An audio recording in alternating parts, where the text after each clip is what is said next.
Assalamualaikum warahmatullahi wabarakatuh. Alhamdulillahirabbil alamin. Shalatu wassalamu ala asyrafil anbiya wal mursalin Sayyidina Muhammad wa ala alihi wa sahbihi ajma'in. Wa ba'du. Ini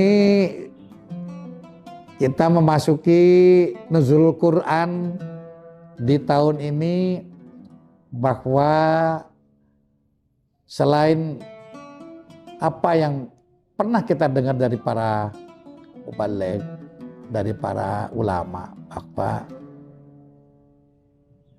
Ramadan ini adalah bulannya Al-Quran. Syahrul Ramadan alladzi unzila fihil Quran hudal linnas wa bayyinatin minal huda wal furqan. Lah ini kapan turunnya Al-Quran? Di bulan Ramadan. Maka hendaknya untuk umat Islam, supaya ditumbuhkan rasa gemar, rasa cinta, rasa memiliki terhadap Al-Quran. Karena Al-Quran ini selain sebagai petunjuk, juga obat. Di samping itu, Al-Quran juga dapat memberikan pertolongan kelak di kemudian hari, fi yaumil qiyamah. Kata baginda Rasul, Iqra'ul Quran fa innahu ya'ti yaumal qiyamati syafi'an li ashabi. Bacalah Al-Quran, karena Al-Quran itu nanti akan datang pada hari kiamat memberikan bantuan, memberikan pertolongan. Li ashabi ay liman amila hukmuhu, buat orang yang rajin membaca Al-Quran, buat orang yang rajin mengamalkan hukum Al-Quran. Bagaimana mungkin Al-Quran akan memberi bantuan, memberikan pertolongan kepada kita, sementara kita tidak pernah menyentuh Al-Quran? Sementara kita tidak pernah membaca Al-Quran. Manfaat Al-Quran itu tidak sekedar bacaan, tetapi juga dia bisa syifa, obat, hudan, petunjuk. Tapi yang lebih penting adalah Al-Quran itu dapat memberikan bantuan, pertolongan kelak di kemudian hari. Demikian, Assalamualaikum warahmatullahi wabarakatuh. Download Tribun X sekarang, menghadirkan lokal menjadi Indonesia.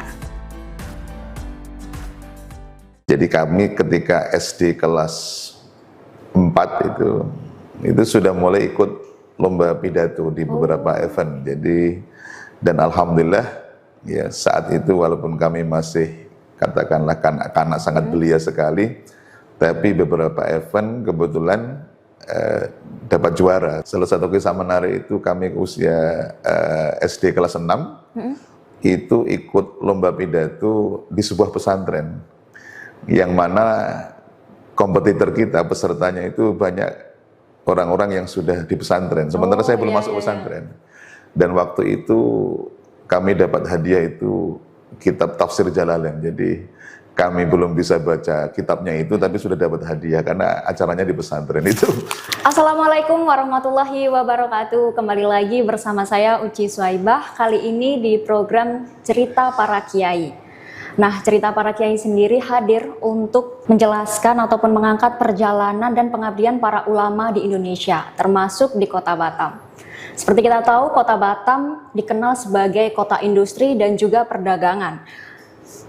Para kiai memiliki peran penting dalam keharmonisan umat beragama yang kita tahu di Kota Batam sangat beragam untuk suku, budaya, dan agamanya. Kali ini kita menghadirkan langsung sosok Ketua MUI Kota Batam, Bapak Kiai Haji Lukman Rifai. Beliau lahir di Jember pada 20 November 1977 dan ia menempuh pendidikan agama sejak muda hingga meraih gelar Magister Pendidikan Agama Islam, seperti itu. Sejak 2021 ia juga dipercaya untuk mengemban amanah menjadi Ketua MUI Kota Batam. Pada kesempatan kali ini kita berjumpa langsung dengan beliau. Assalamualaikum Bapak Kiai. Waalaikumsalam warahmatullahi wabarakatuh. Bapak, ini pasti di bulan Ramadan sangat banyak sekali aktivitas. Betul sekali. Betul sekali ya Pak ya. Nah, sebelum kita mendengarkan cerita dan perjalanan lebih lanjut, kita ketahui terlebih dahulu kesibukan dan aktivitas di bulan Ramadan ini seperti apa Pak? Alhamdulillah di saat Ramadan memang betul aktivitas kita cukup padat. Kemarin diawali dengan mengikuti proses Ru'yatul Hilal menjelang bulan suci Ramadan, tepatnya pada tanggal 29 Sya'ban ya, untuk memastikan awal Ramadan. Begitu sudah masuk Ramadan, tanggal 1 Ramadan kita sudah mulai beraktivitas ya. Di malam tarawih kita ada kegiatan kultum tarawih, kemudian ada kuliah subuh. Dan hari pertama Ramadan kita sudah juga ada kegiatan kemarin, yakni sosialisasi pembinaan ideologi Pancasila bersama BPIP Pusat. Dan tadi malam juga kuliah tarawih, dan tadi baru saja kita juga khotib Jumat di Masjid Agung Batam ya.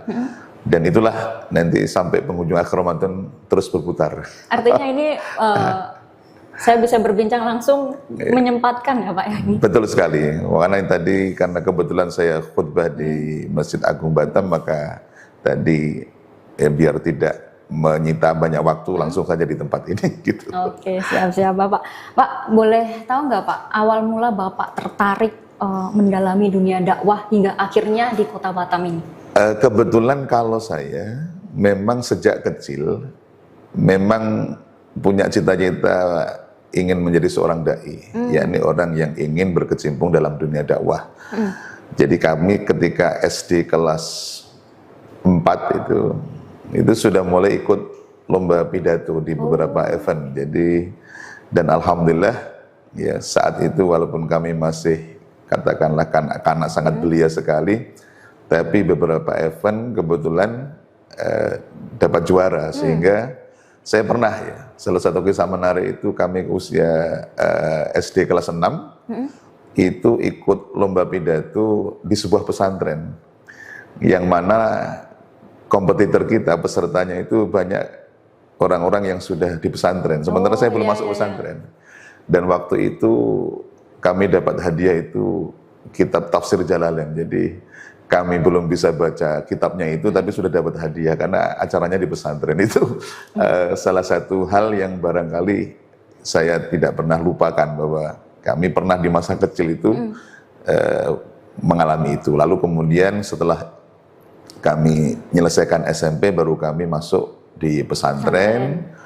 Sampai kami di pesantren itu SMA dan perguruan tinggi kami, S1 kami itu di pesantren. Karena kami di pesantren kami kebetulan saya alumni pesantren Salafiyah Safiyah Sukorejo Situbondo Jawa Timur, sehingga ketika di pagi hari dari subuh sampai zuhur itu kami dulu belajar agama full, tapi setelah ba'da zuhur jam 1 sampai jam 5 sore kami belajar pendidikan umum secara full juga. Jadi kami kebetulan waktu di pesantren itu dual school ya, artinya sekolah kami pagi itu sekolah diniyah, sore sekolah umum. Jadi dua-duanya kita dapatkan di pesantren.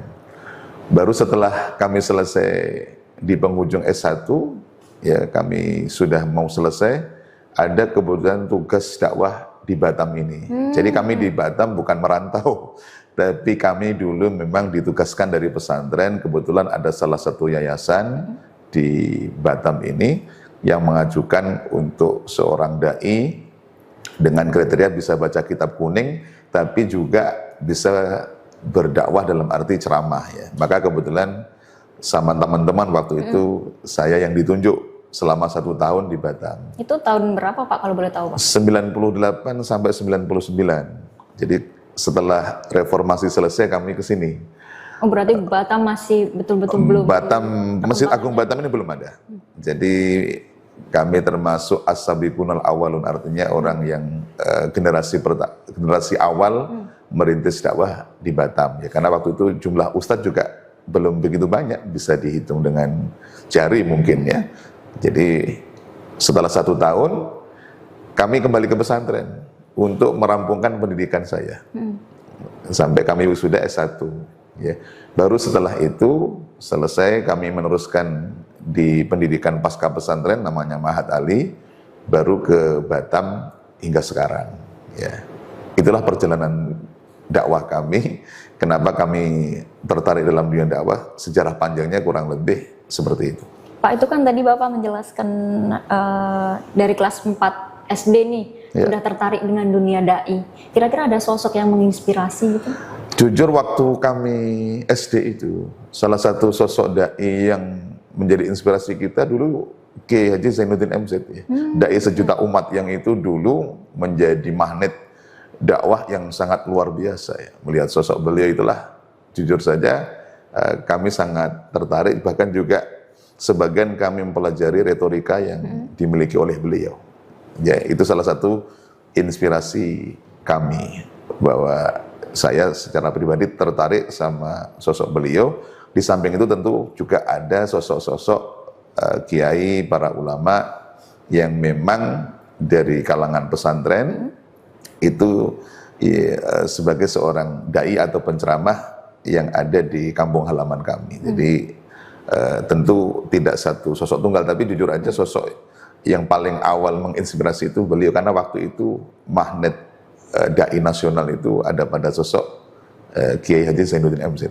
Jadi waktu itu sering ikut pengajiannya atau gimana Pak? Waktu itu kan hampir semua tayangan di radio-radio, zaman itu kan televisi belum begitu banyak. Radio-radio itu kan yang ditayangkan kalau ceramah paling banyak beliau. Ya, itu menjadikan kita terinspirasi dan mencoba mempelajari bagaimana sebenarnya retorika dakwah.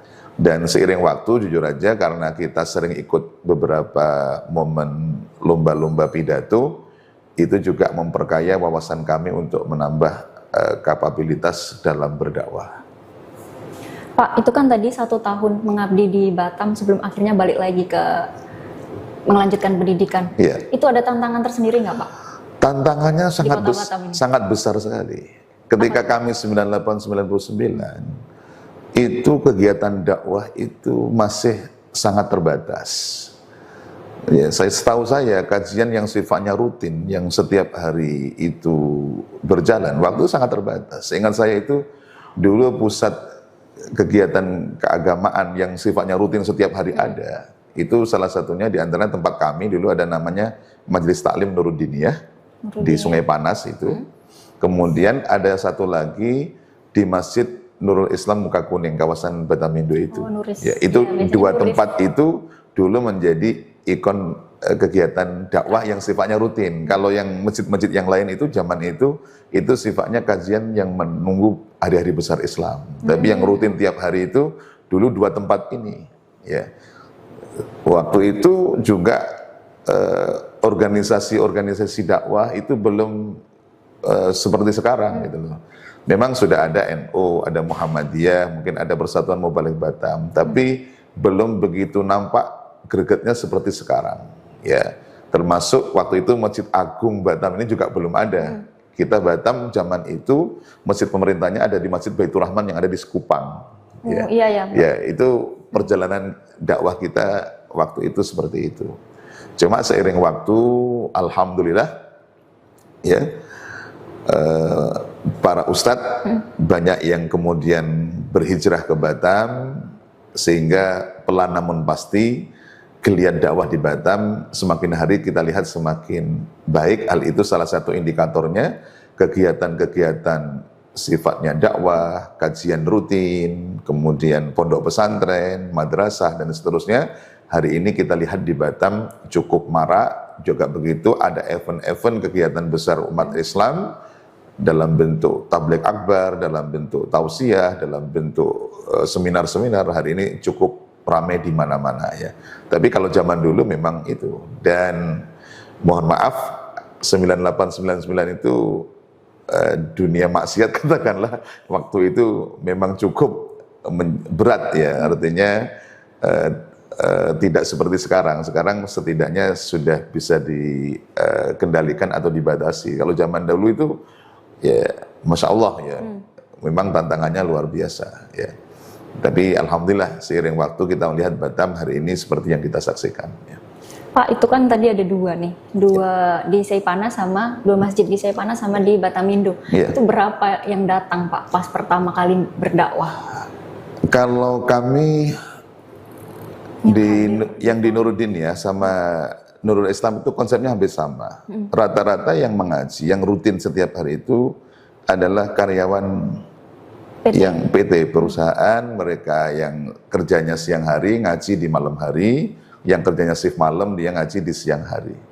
Rata-rata yang mengaji itu mereka, ya. Sama di Nurul Islam juga begitu, di Nuruddiniyah juga mereka seperti itu. Kita menyebutnya santri karyawan. Santri karyawan. Ya, santri karyawan memang rata-rata karyawan. Berapa jumlahnya? Kalau harian itu saya masih ingat sekitar ya 30-40 orang kalau di Nuruddiniyah ya. Tapi nanti ketika Puma ya, Puma itu pengajian umum malam Ahad ya. Waktu itu kita singkat dengan sebutan Puma ya. Pengajian umum malam Ahad itu bisa sampai 300 sampai 500 orang kalau di Nurul Islam. Waktu itu kan belum banyak pengajian, makanya terfokus di tempat tersebut. Itu masjid itu penuh ya. Kalau di Nuruddiniyah itu bisa sekitar 150 orang ya. Kalau khusus untuk yang Puma itu pengajian umum malam Ahad itu rintisan kita yang bagaimanapun itu mewarnai perjalanan dakwah kita yang ada di Batam ini. Artinya awalnya 30 yang ngaji santri karyawan tadi ya? Iya, Pak. Dan itu setiap hari atau gimana? Setiap hari dia rutin, kecuali hari Jumat itu libur. Tapi kalau Sabtu, Ahad sampai Kamis itu setiap hari. Jadi materinya juga variasi. Ada akidah, ada fikih, ada kemudian akhlak, ada hadis, ada tafsir ya. Jadi materinya variasi, mirip dengan di pesantren dan juga baca kitab. Walaupun kita tahu karyawan itu nggak bisa baca kitab kuning kan, ya. Tapi kita untuk menjadi silabus kurikulum ketika mengajar kepada mereka, ustadz yang menyampaikan memegang kitab, mereka menyimak apa yang kita paparkan, apa yang kita sampaikan, kemudian mereka tulis. Itu pola dakwah dulu di awal-awal, apa yang kita sebut dengan santri karyawan itu dulu begitu, rintisannya begitu. Dan sekarang sudah ramai ya Pak ya? Di mana? Sekarang justru kalau kita lihat, karena di mana-mana sudah ada kegiatan dakwah, dakwah kita di Batam sudah menyebar. Ya. Ibaratnya ya, di 12 kecamatan itu sudah semuanya menyebar. Dan hampir di 12 kecamatan semuanya sekarang ada pesantren. Konsep pesantrennya bukan lagi pesantren karyawan, tapi memang pesantren betul-betul santri yang netap di situ ya. Kalau santri karyawan itu kan santri kalong kalaunya. Santri kalong itu dia datang hanya untuk ngaji, habis ngaji pulang lagi ke tempat mereka tinggal kan. Tapi kalau sekarang pesantren-pesantren yang ada ini sudah betul-betul pesantren yang santrinya mungkin menetap ya. Ini perkembangan dakwah dari waktu ke waktu yang memang tidak bisa kita lupakan dalam perjalanan dakwah yang ada di Batam ini.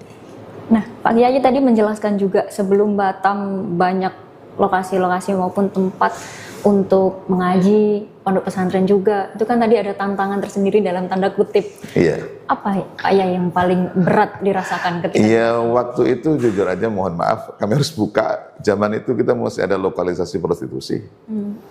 Waktu itu masih ada juga amusement, tempat perjudian.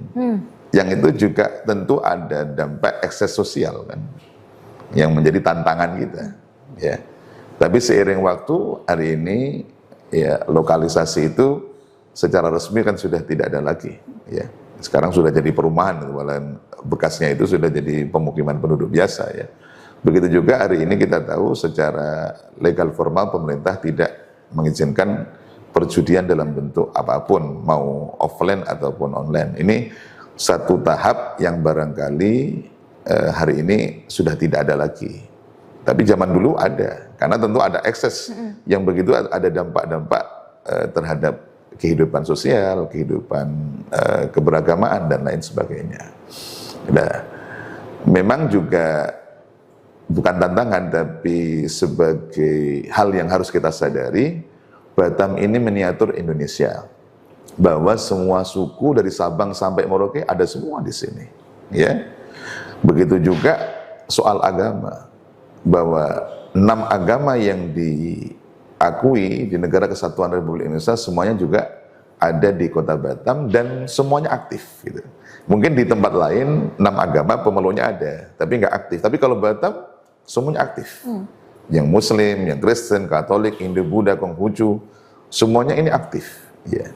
Termasuk kemarin misalkan saudara-saudara Konghucu ketika Imlek kemarin kan cukup ramai juga ya. Ketika Natal mereka juga cukup antusias. Ketika Nyepi kita bahkan ada pura juga di sini ya. Itu yang barangkali di tempat lain tidak ada.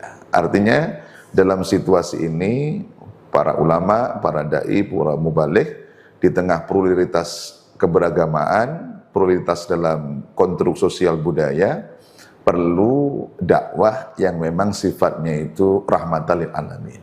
Dakwah yang bisa merahmati seluruh alam semesta. Ya, kita memegang teguh prinsip agama Islam sebagai agama yang kita yakini, tapi memberikan hak hidup kepada saudara-saudara muslim kita di luar Islam, ya. Saudara-saudara kita yang ada di luar Islam.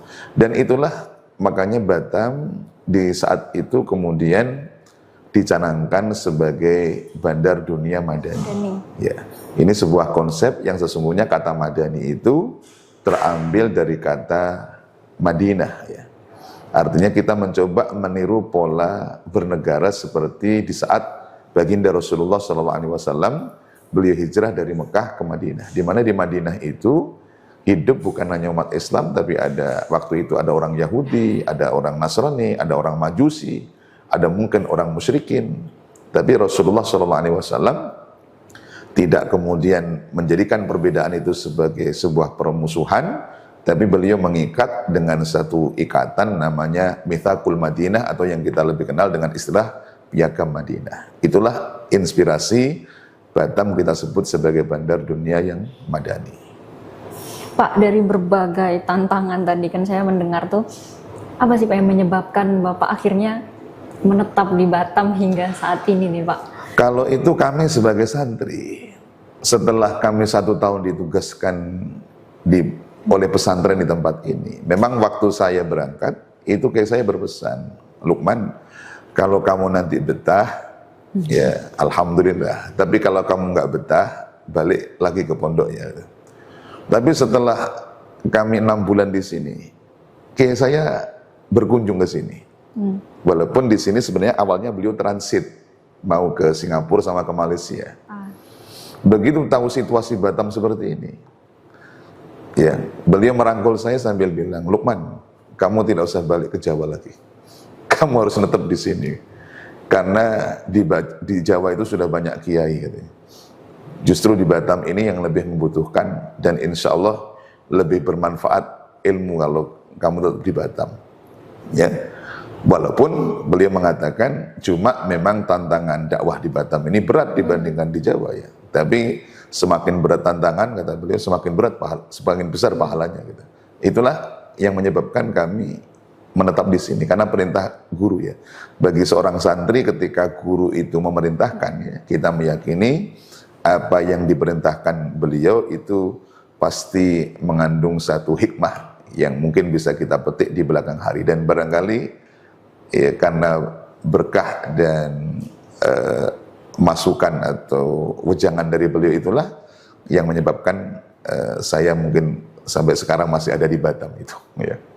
Luar biasa sekali Pak Kiai, berarti emang ada saran dan juga dorongan dari guru di pondok ya. Siap. Nah ini kan juga Bapak sebagai ketua MUI, kita kan tadi juga melihat adanya keberagaman di kota Batam ini sendiri. Bagaimana peran MUI dalam menjaga ataupun terkait dengan isu-isu keberagaman di kota Batam ini, apalagi isu-isu tentang agama gitu? Bahwa di Majelis Ulama Indonesia itu merupakan organisasi yang menjadi wadah para ulama, para zu'ama dan para cendekiawan muslim dan seluruh umat Islam. Artinya kita di Majelis Ulama Indonesia, termasuk MUI Kota Batam, kita punya tanggung jawab dalam rangka untuk mensinergikan hubungan antara ulama, pemerintah, para cendekiawan, termasuk juga seluruh elemen masyarakat. Maka itu kalau boleh kita klasifikasi bahwa tanggung jawab ulama dalam pandangan Majelis Ulama Indonesia itu yang pertama adalah ada mas'uliyah ad-diniyah, yakni tanggung jawab keagamaan. Artinya kita berkewajiban untuk membina akidah, syariah, dan akhlak umat Islam sesuai dengan petunjuk Al-Quran, As-Sunnah, dan pendapat para ulama salafus saleh. Ya. Maka disitulah MUI berperan bagaimana memberikan bimbingan pendidikan, dakwah, termasuk menerbitkan fatwa terkait dengan mungkin ada yang dipandang sesat atau menyimpang dan seterusnya. Karena kita punya tanggung jawab membina akidah, syariah, dan akhlak umat.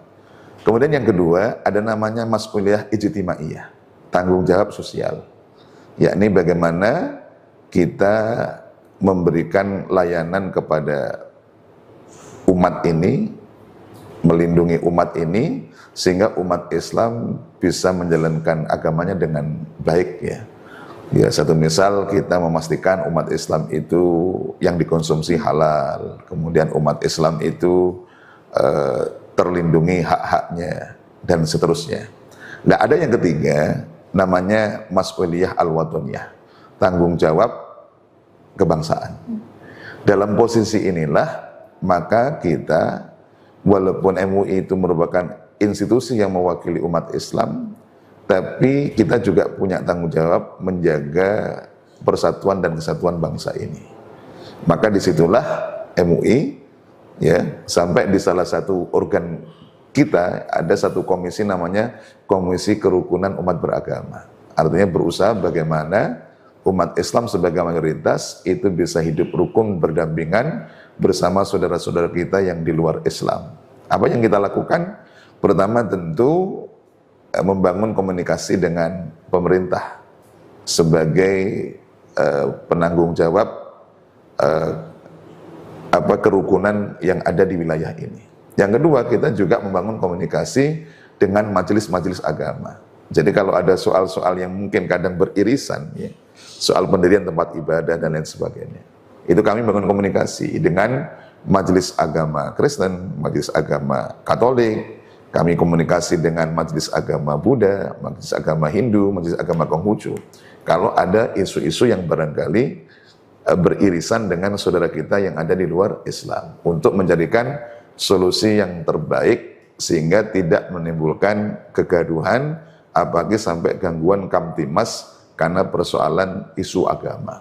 Dan beberapa kali, misalkan kita pernah ada satu isu berkaitan dengan penistaan agama Islam.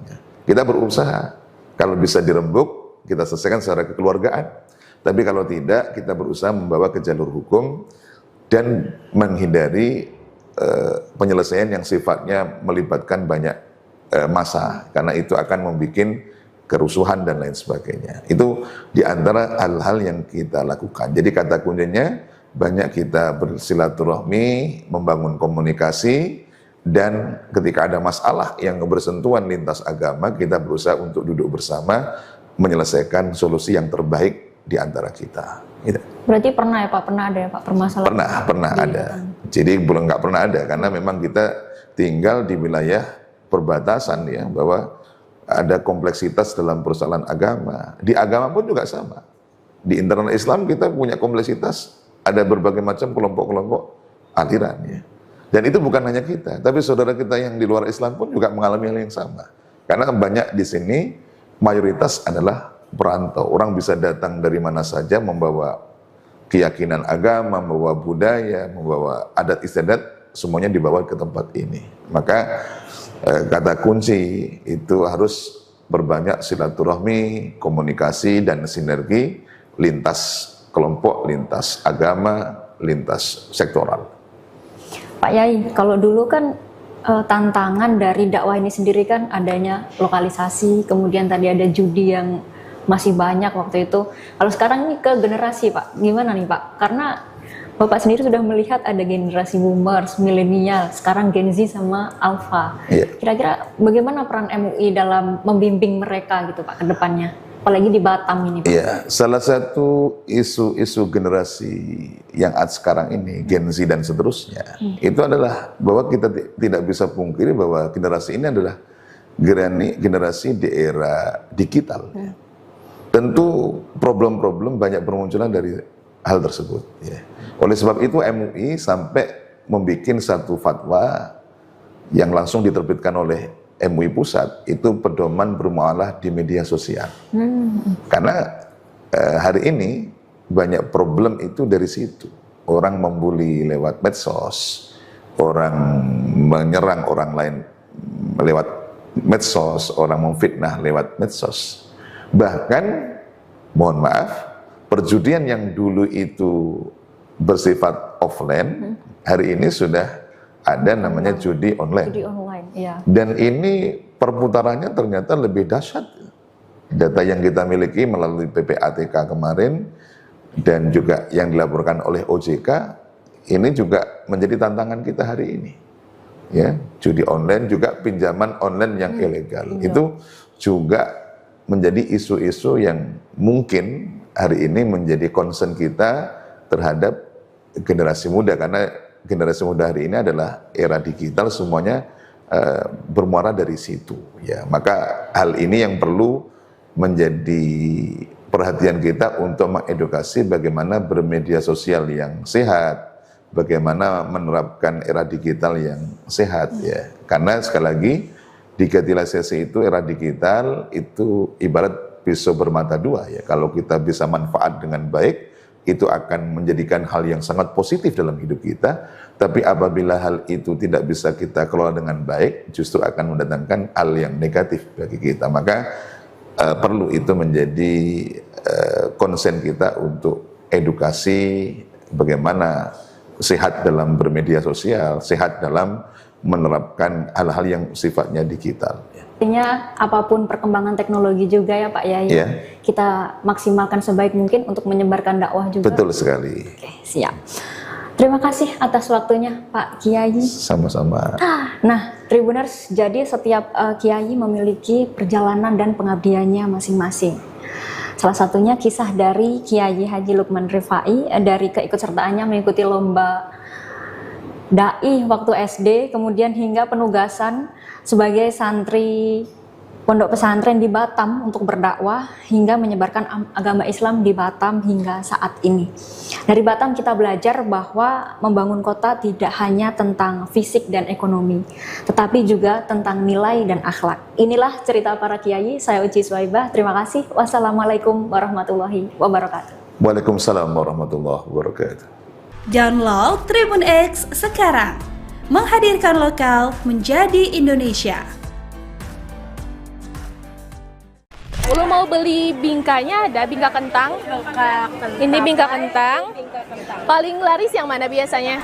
Sambil menunggu beduk, paling enak tuh santai-santai sambil lihat Sungai Martapura, menikmati angin yang sepoi-sepoi, atau kalian bisa juga naik kelotok untuk menyusuri. Nah teman-teman, aku kali ini mau menyusuri sungai pakai kelotok ini. Di sini juga ada amparan tatak dan ada wadah ipau juga loh.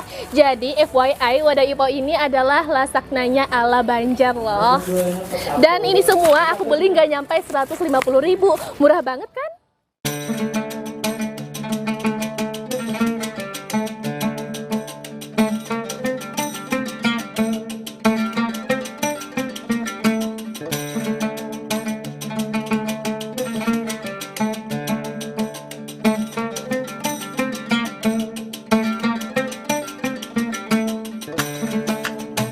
Assalamualaikum warahmatullahi wabarakatuh. Marhaban ya Ramadan.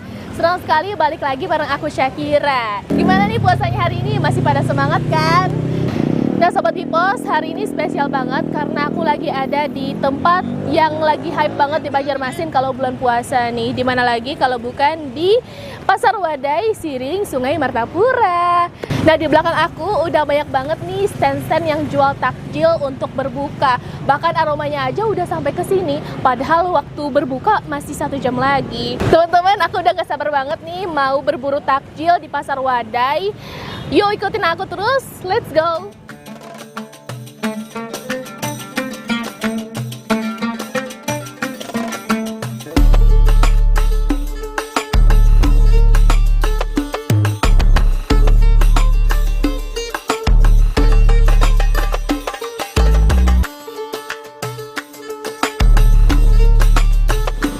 Teman-teman, saking banyaknya antusias masyarakat Banjarmasin, bahkan di sini Pasar Wadainya lagi macet banget nih. Mereka juga berburu takjil loh.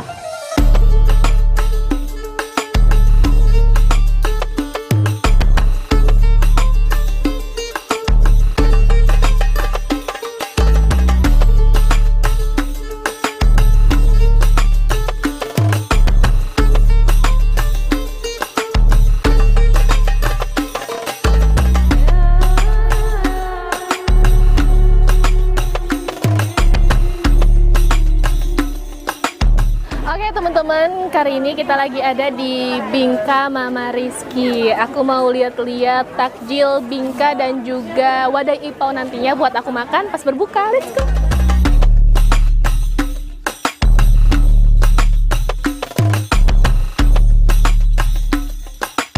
Halo Ibu, Ulun Syakira. Ulun mau beli bingkanya, ada bingka kentang. Ini bingka kentang. Paling laris yang mana biasanya? Kelepon. Ini kelelepon. Oke, Ulun mau ini satu. Mau ini satu. Terus bingka kentangnya. Ini berapaan? 40. Satu boleh, Bu.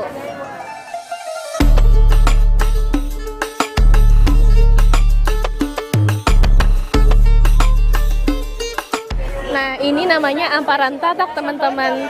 Ini pisangnya gede-gede loh. Boleh amparan tataknya satu berapa? 20. Oke, satu. Ibu setiap harinya berjualan kah atau ada hari off-nya? Kalau selama bulan Ramadan aja kami jualan di sini. Oh, selama pasar Ramadan ini, Bu ya? Oh, ini. Ini wadah ipaunya berapaan, Bu? 6.000 satu. 6.000 Kalau satu. 5-nya 30. Boleh 5 deh, Bu.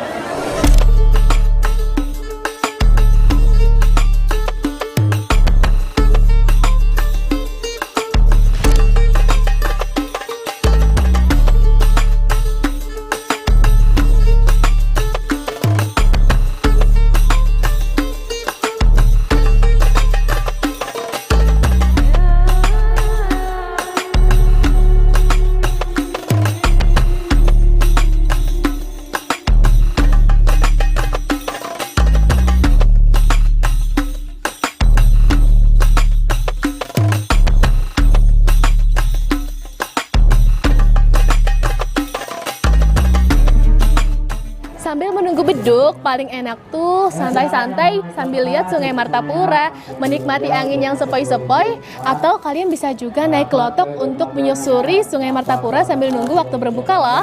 Yuk ikuti aku. Nah teman-teman, aku kali ini mau menyusuri sungai pakai klotok ini.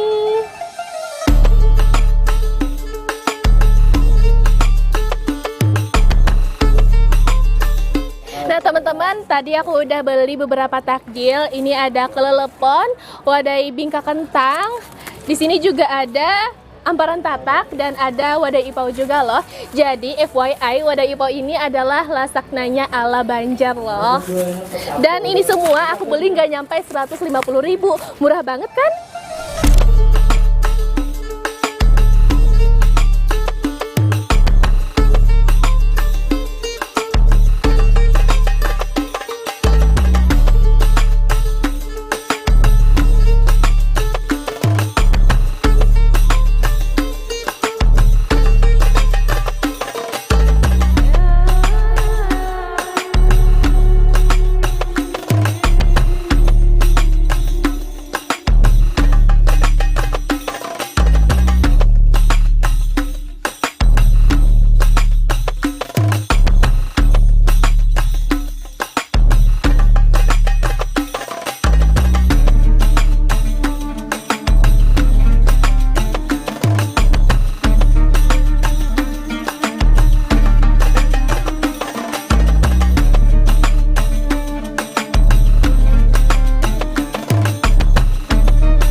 itu tadi keseruan aku jalan-jalan sore di Pasar Wadai Banjarmasin.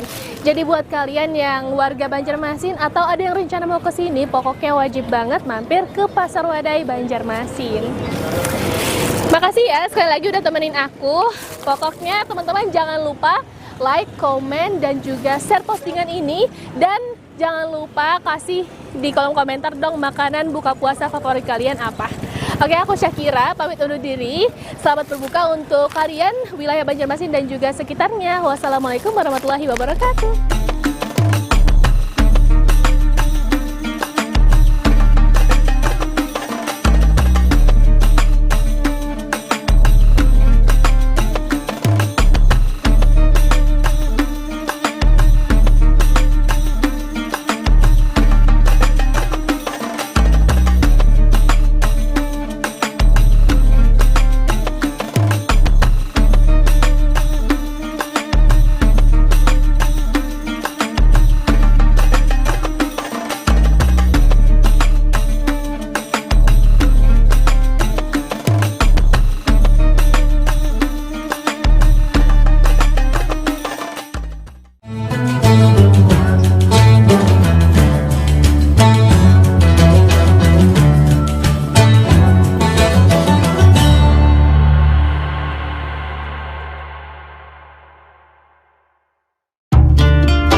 Syukur alhamdulillah, tahun ini kita masih dipertemukan dengan bulan suci Ramadan.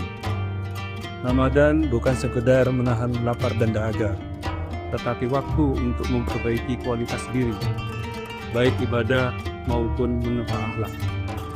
Jadikan Ramadan ini sebagai titik balik untuk menjadi pribadi yang jujur dalam perbuatan, sabar dalam ujian, dan disiplin dalam ketaatan. Dewan Komisaris, Direksi dan seluruh karyawan PT Semen Tonasa mengucapkan Selamat menunaikan ibadah puasa.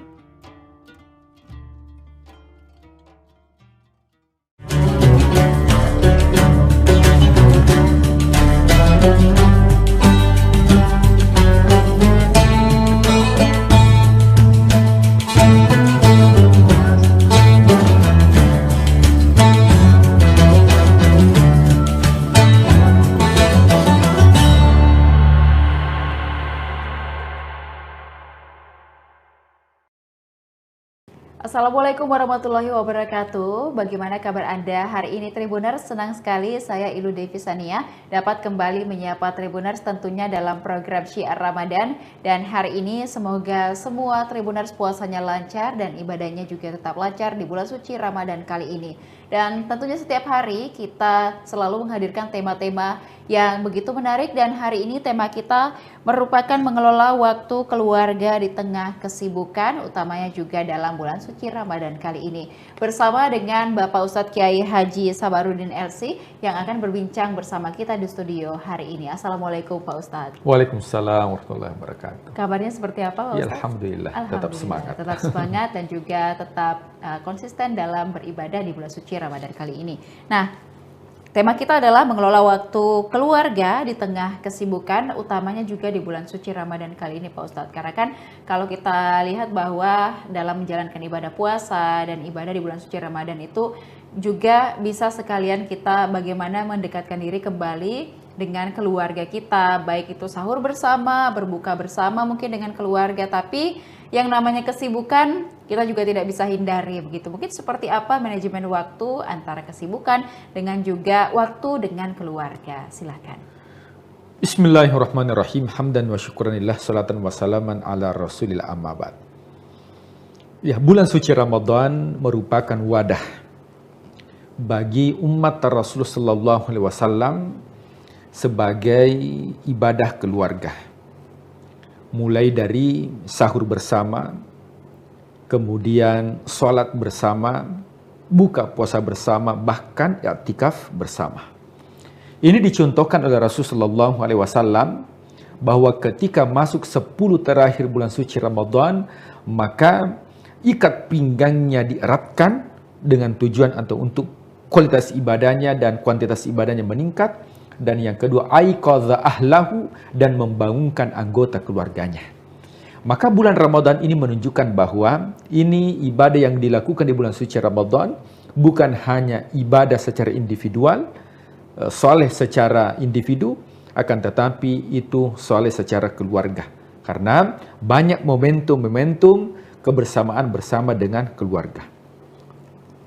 Nah, kalau kita melihat pesan Al-Quran boleh mengatakan, ku anfusakum wa ahlikum nara. Ya, jagalah dirimu dan keluargamu dari api neraka. Nah, jadi menjaga diri kita dan juga keluarga. Antara diri kita dengan keluarga itu dua hal yang tidak bisa dipisahkan, seperti halnya dua sisi mata uang yang tidak bisa dipisahkan. Betapa banyak orang yang soleh secara individu akan tetapi mengabaikan keluarganya. Ini bukan orang yang baik dan bukan orang yang selamat. Ada orang yang baik secara suami akan tetapi tidak menghiraukan pasangan hidupnya, juga ini bukan terbaik menurut ajaran agama. Rasulullah SAW berpesan, khairukum li ahli. Sebaik-baik manusia adalah yang paling terbaik bagi keluarganya. Maka miniatur kebaikan seseorang itu dilihat dari keluarganya. Bahkan pada zaman Umar bin Khattab pernah memecat karyawan. Ya, kenapa? Padahal kinerjanya bagus. Kenapa bisa dipecat? Karena mendapatkan informasi bahwa dia tidak mampu untuk mendidik anaknya. Kalau anaknya saja biologisnya yang tidak mampu untuk dia didik, bagaimana bisa mendidik rekan kerjanya di kantor? Nah, jadi ini bagian pemahaman daripada Umar bin Khattab.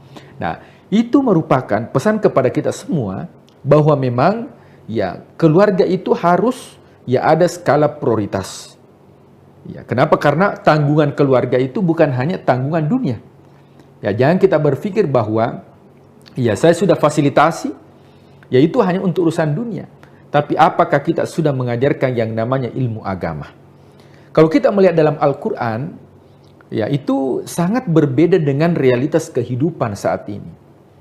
Ya, ada sebuah ungkapan mengatakan rabbatul bait. Ibu itu adalah madrasah, ya, madrasah pertama bagi anak, betul.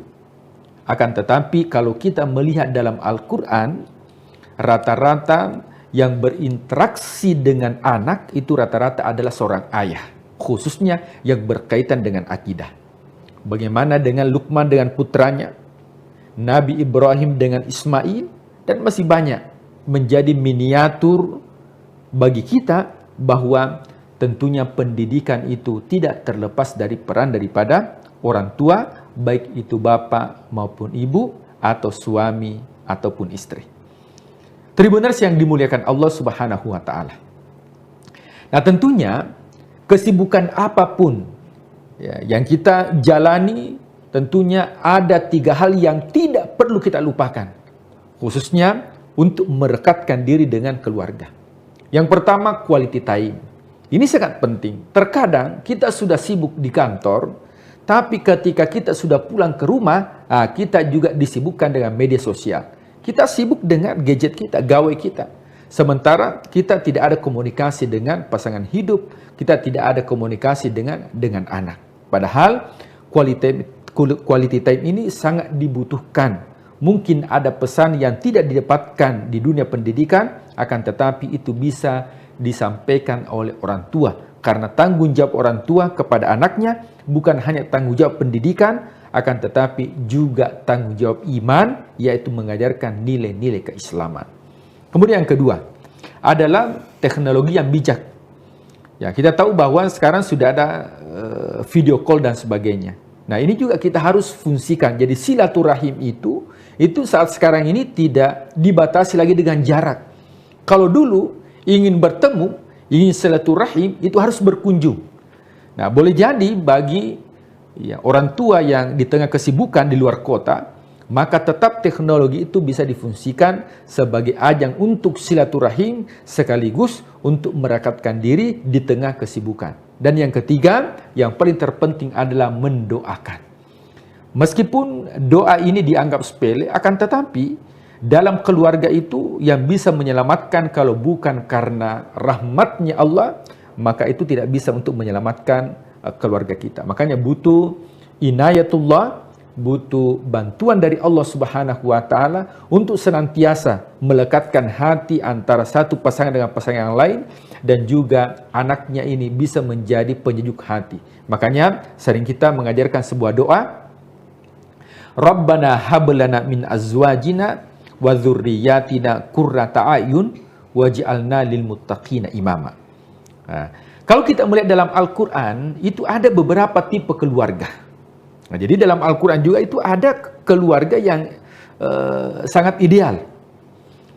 Ada juga keluarga yang mungkin tidak menjadi contoh yang baik bagi kita. Dengan di tengah kesibukan dakwah para nabi dan rasul pada saat itu. Yang pertama, ada keluarga, tipe keluarga yang mana istrinya ini taat kepada Allah, tapi suaminya ingkar kepada Allah.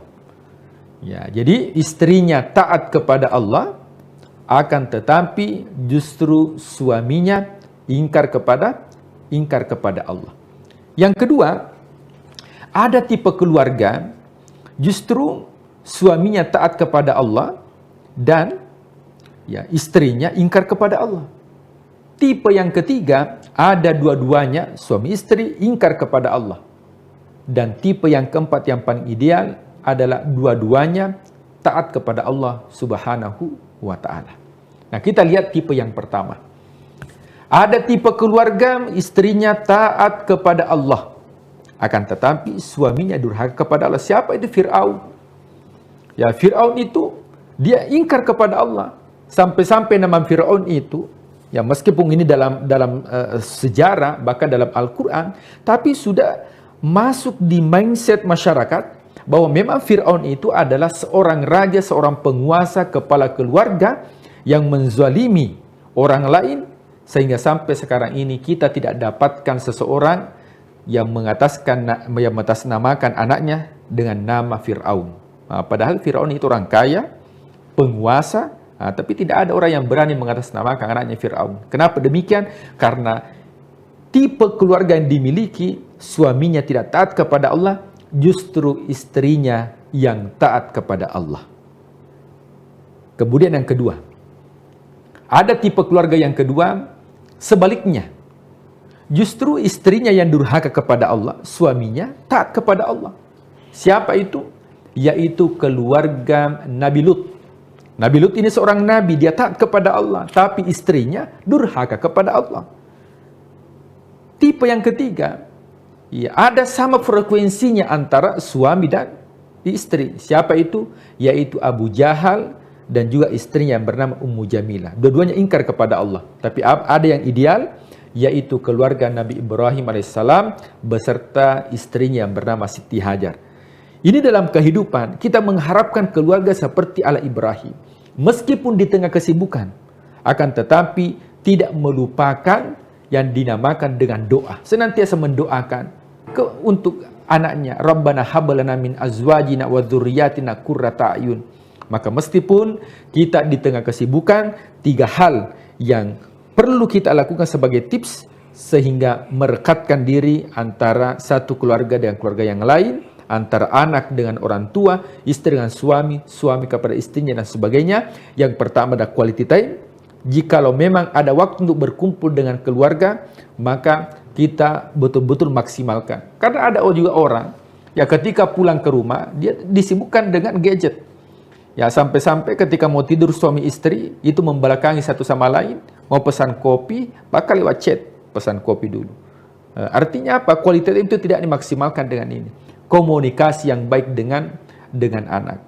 Nah, kemudian yang kedua adalah ya teknologi tadi, ya meskipun ada di antara tribuners yang mungkin di luar daerah, akan tetapi harus meskipun itu pesan pendek. Sampaikan, tanyakan kabar, yang paling terpenting apakah Ananda sudah sholat atau belum. Dan yang paling terakhir adalah mendoakan. Meskipun jauh di luar sana, berpisah dengan jarak, akan tetapi doa orang tua untuk anaknya itu tidak ada pemisah di sisi Allah Subhanahu wa taala, dan mudah-mudahan seluruh Tribuners bisa menjadi keluarga yang ideal seperti keluarga Ibrahim alaihissalam. Wallahu a'lam bishawab.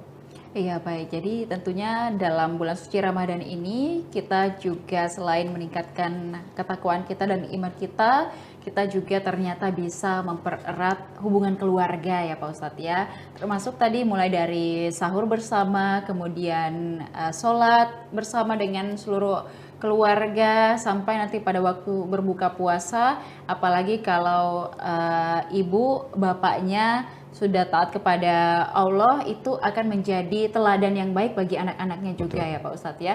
Jadi bagaimana kita dalam bulan suci Ramadan ini menjadi kesempatan juga untuk menciptakan keluarga kita lebih harmonis lagi, supaya nanti kita bisa sama-sama berlebaran bersama. Betul. Dengan keluarga dengan penuh keadaan sukacita tentunya.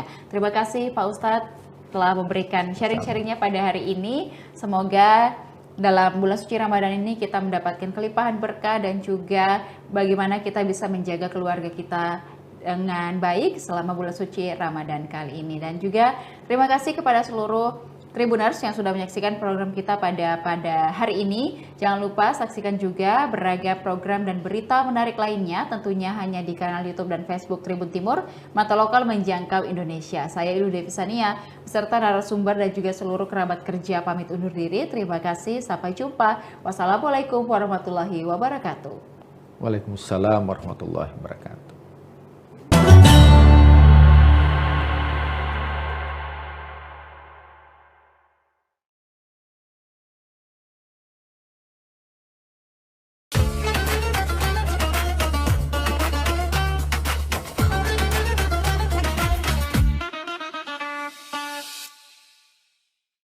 Assalamualaikum warahmatullahi wabarakatuh. Alhamdulillahirabbil alamin. Salatu wassalamu ala asyrafil anbiya wal mursalin sayyidina Muhammad wa ala alihi wa sahbihi ajmain. Wa ba'du. Ini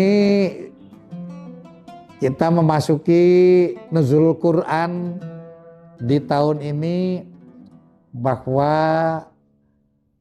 selain apa yang pernah kita dengar dari para mubaligh, dari para ulama, bahwa Ramadan ini adalah bulannya Al-Quran. Syahrul Ramadan alladzi unzila fihi al-Quran hudal linnas wa bayyinatin minal huda wal furqan. Lah ini kapan turunnya Al-Quran? Di bulan Ramadan. Maka hendaknya untuk umat Islam, supaya ditumbuhkan rasa gemar, rasa cinta, rasa memiliki terhadap Al-Quran. Karena Al-Quran ini selain sebagai petunjuk, juga obat. Di samping itu, Al-Quran juga dapat memberikan pertolongan kelak di kemudian hari, fi yaumil qiyamah. Kata baginda Rasul, Iqra'ul Quran fa innahu ya'ti yaumal qiyamati syafi'an li ashabi. Bacalah Al-Quran, karena Al-Quran itu nanti akan datang pada hari kiamat memberikan bantuan, memberikan pertolongan. Li ashabi ay liman amila hukmuhu, buat orang yang rajin membaca Al-Quran, buat orang yang rajin mengamalkan hukum Al-Quran. Bagaimana mungkin Al-Quran akan memberi bantuan, memberikan pertolongan kepada kita, sementara kita tidak pernah menyentuh Al-Quran? Sementara kita tidak pernah membaca Al-Quran. Manfaat Al-Quran itu tidak sekedar bacaan, tetapi juga dia bisa syifa, obat, hudan, petunjuk. Tapi yang lebih penting adalah Al-Quran itu dapat memberikan bantuan, pertolongan kelak di kemudian hari. Demikian, Assalamualaikum warahmatullahi wabarakatuh. Download Tribun X sekarang, menghadirkan lokal menjadi Indonesia. Jadi kami ketika SD kelas 4 itu sudah mulai ikut lomba pidato di beberapa event. Jadi dan alhamdulillah ya saat itu walaupun kami masih katakanlah kanak sangat belia sekali, tapi beberapa event kebetulan dapat juara. Salah satu kisah menarik itu kami usia SD kelas 6 itu ikut lomba pidato di sebuah pesantren, yang mana kompetitor kita, pesertanya itu banyak orang-orang yang sudah di pesantren. Sementara saya belum masuk pesantren. Dan waktu itu kami dapat hadiah itu kitab Tafsir Jalalain. Jadi kami belum bisa baca kitabnya itu, tapi sudah dapat hadiah karena acaranya di pesantren itu. Assalamualaikum warahmatullahi wabarakatuh. Kembali lagi bersama saya Uci Swaibah. Kali ini di program Cerita Para Kiai. Nah, Cerita Para Kiai sendiri hadir untuk menjelaskan ataupun mengangkat perjalanan dan pengabdian para ulama di Indonesia, termasuk di Kota Batam. Seperti kita tahu, Kota Batam dikenal sebagai kota industri dan juga perdagangan.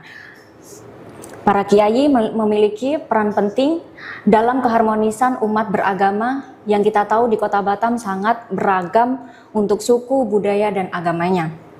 Kali ini kita menghadirkan langsung sosok Ketua MUI Kota Batam, Bapak Kiai Haji Lukman Rifai. Beliau lahir di Jember pada 20 November 1977 dan ia menempuh pendidikan agama sejak muda hingga meraih gelar Magister Pendidikan Agama Islam, seperti itu. Sejak 2021 ia juga dipercaya untuk mengemban amanah menjadi Ketua MUI Kota Batam. Pada kesempatan kali ini kita berjumpa langsung dengan beliau. Assalamualaikum Bapak Kiai. Waalaikumsalam warahmatullahi wabarakatuh. Bapak, ini pasti di bulan Ramadan sangat banyak sekali aktivitas. Betul sekali. Terus sekali ya Pak ya. Nah, sebelum kita mendengarkan cerita dan perjalanan lebih lanjut, kita ketahui terlebih dahulu kesibukan dan aktivitas di bulan Ramadan ini seperti apa Pak? Alhamdulillah di saat Ramadan memang betul aktivitas kita cukup padat. Kemarin diawali dengan mengikuti proses Ru'yatul Hilal menjelang bulan suci Ramadan, tepatnya pada tanggal 29 Sya'ban ya, untuk memastikan awal Ramadan. Begitu sudah masuk Ramadan, tanggal 1 Ramadan kita sudah mulai beraktivitas ya. Di malam tarawih kita ada kegiatan kultum tarawih, kemudian ada kuliah subuh, dan hari pertama Ramadan kita sudah juga ada kegiatan kemarin, yakni sosialisasi pembinaan ideologi Pancasila bersama BPIP Pusat, dan tadi malam juga kuliah tarawih, dan tadi baru saja kita juga khotib Jumat di Masjid Agung Batam ya. Dan itulah nanti sampai penghujung akhir Ramadan terus berputar. Artinya ini saya bisa berbincang langsung menyempatkan ya Pak ya. Betul sekali. Karena tadi karena kebetulan saya khutbah di Masjid Agung Batam, maka tadi biar tidak menyita banyak waktu langsung saja di tempat ini gitu. Oke, siap-siap Bapak. Pak, boleh tahu nggak Pak, awal mula Bapak tertarik mendalami dunia dakwah hingga akhirnya di Kota Batam ini? Kebetulan kalau saya memang sejak kecil memang punya cita-cita ingin menjadi seorang dai, yakni orang yang ingin berkecimpung dalam dunia dakwah. Jadi kami ketika SD kelas 4 itu sudah mulai ikut lomba pidato di beberapa event. Jadi dan alhamdulillah ya saat itu walaupun kami masih katakanlah kanak sangat belia sekali, tapi beberapa event kebetulan dapat juara, sehingga saya pernah ya, salah satu kisah menarik itu kami usia SD kelas 6 itu ikut lomba pidato di sebuah pesantren, yang mana kompetitor kita, pesertanya itu banyak orang-orang yang sudah di pesantren, sementara saya belum masuk pesantren. Dan waktu itu kami dapat hadiah itu kitab Tafsir Jalalain. Jadi kami belum bisa baca kitabnya itu, tapi sudah dapat hadiah karena acaranya di pesantren itu. Salah satu hal yang barangkali saya tidak pernah lupakan, bahwa kami pernah di masa kecil itu mengalami itu. Lalu kemudian setelah kami menyelesaikan SMP, baru kami masuk di pesantren. Sampai kami di pesantren itu SMA dan perguruan tinggi kami, S1 kami itu di pesantren. Karena kami di pesantren kami kebetulan saya alumni pesantren Salafiyah Safiyah Sukorejo Situbondo Jawa Timur, sehingga ketika di pagi hari dari subuh sampai zuhur itu kami dulu belajar agama full, tapi setelah ba'da zuhur jam 1 sampai jam 5 sore kami belajar pendidikan umum secara full juga. Jadi kami kebetulan waktu di pesantren itu dual school, ya, artinya sekolah kami pagi itu sekolah diniyah, sore sekolah umum. Jadi dua-duanya kita dapatkan di pesantren. Baru setelah kami selesai di penghujung S1, ya kami sudah mau selesai, ada kebetulan tugas dakwah di Batam ini. Jadi kami di Batam bukan merantau, tapi kami dulu memang ditugaskan dari pesantren. Kebetulan ada salah satu yayasan di Batam ini yang mengajukan untuk seorang dai dengan kriteria bisa baca kitab kuning, tapi juga bisa berdakwah dalam arti ceramah, ya. Maka kebetulan sama teman-teman waktu itu saya yang ditunjuk selama 1 tahun di Batam. Itu tahun berapa Pak kalau boleh tahu Pak? 98 sampai 99. Jadi setelah reformasi selesai kami ke sini. Oh, berarti Batam masih betul-betul belum. Batam, Masjid Agung Batam ini belum ada. Jadi kami termasuk as-sabiqunal awalun, artinya orang yang generasi awal merintis dakwah di Batam. Ya, karena waktu itu jumlah ustadz juga belum begitu banyak, bisa dihitung dengan jari mungkin, ya. Jadi setelah 1 tahun kami kembali ke pesantren untuk merampungkan pendidikan saya sampai kami wisuda S1. Ya. Baru setelah itu selesai kami meneruskan di pendidikan pasca pesantren namanya Mahat Ali, baru ke Batam hingga sekarang. Ya. Itulah perjalanan dakwah kami. Kenapa kami tertarik dalam dunia dakwah? Sejarah panjangnya kurang lebih seperti itu. Pak, itu kan tadi Bapak menjelaskan dari kelas 4 SD nih, sudah tertarik dengan dunia dai. Kira-kira ada sosok yang menginspirasi gitu? Jujur waktu kami SD itu, salah satu sosok dai yang menjadi inspirasi kita dulu Kiai Haji Zainuddin MZ, ya. Dai sejuta umat yang itu dulu menjadi magnet dakwah yang sangat luar biasa, ya. Melihat sosok beliau itulah jujur saja kami sangat tertarik, bahkan juga sebagian kami mempelajari retorika yang dimiliki oleh beliau. Ya, itu salah satu inspirasi kami, bahwa saya secara pribadi tertarik sama sosok beliau. Di samping itu tentu juga ada sosok-sosok kiai, para ulama yang memang dari kalangan pesantren itu sebagai seorang dai atau penceramah yang ada di kampung halaman kami. Jadi tentu tidak satu sosok tunggal, tapi jujur aja sosok yang paling awal menginspirasi itu beliau, karena waktu itu magnet dai nasional itu ada pada sosok Kiai Haji Zainuddin MZ. Jadi waktu itu sering ikut pengajiannya atau gimana Pak? Waktu itu kan hampir semua tayangan di radio-radio, zaman itu kan televisi belum begitu banyak. Radio-radio itu kan yang ditayangkan kalau ceramah paling banyak beliau. Ya, itu menjadikan kita terinspirasi dan mencoba mempelajari bagaimana sebenarnya retorika dakwah. Dan seiring waktu, jujur aja, karena kita sering ikut beberapa momen lomba-lomba pidato, itu juga memperkaya wawasan kami untuk menambah kapabilitas dalam berdakwah. Pak, itu kan tadi 1 tahun mengabdi di Batam sebelum akhirnya balik lagi ke melanjutkan pendidikan. Iya. Itu ada tantangan tersendiri nggak Pak? Tantangannya sangat besar sekali. Ketika kami 98-99, itu kegiatan dakwah itu masih sangat terbatas. Ya, setahu saya kajian yang sifatnya rutin, yang setiap hari itu berjalan, waktu sangat terbatas. Seingat saya itu dulu pusat kegiatan keagamaan yang sifatnya rutin setiap hari ada, Itu salah satunya di antara tempat kami dulu ada namanya Majelis Taklim Nuruddiniyah di Sungai Panas itu. Kemudian ada satu lagi di Masjid Nurul Islam Muka Kuning kawasan Batamindo itu. Ya, itu dua tempat itu dulu menjadi ikon kegiatan dakwah yang sifatnya rutin. Kalau yang masjid-masjid yang lain itu zaman itu sifatnya kajian yang menunggu hari-hari besar Islam. Tapi yang rutin tiap hari itu dulu dua tempat ini. Ya, waktu itu juga organisasi-organisasi dakwah itu belum seperti sekarang gitu loh. Memang sudah ada NU, ada Muhammadiyah, mungkin ada Persatuan Mubalik Batam, tapi belum begitu nampak gregetnya seperti sekarang. Ya, termasuk waktu itu Masjid Agung Batam ini juga belum ada. Kita Batam zaman itu masjid pemerintahnya ada di Masjid Baitur Rahman yang ada di Sekupang.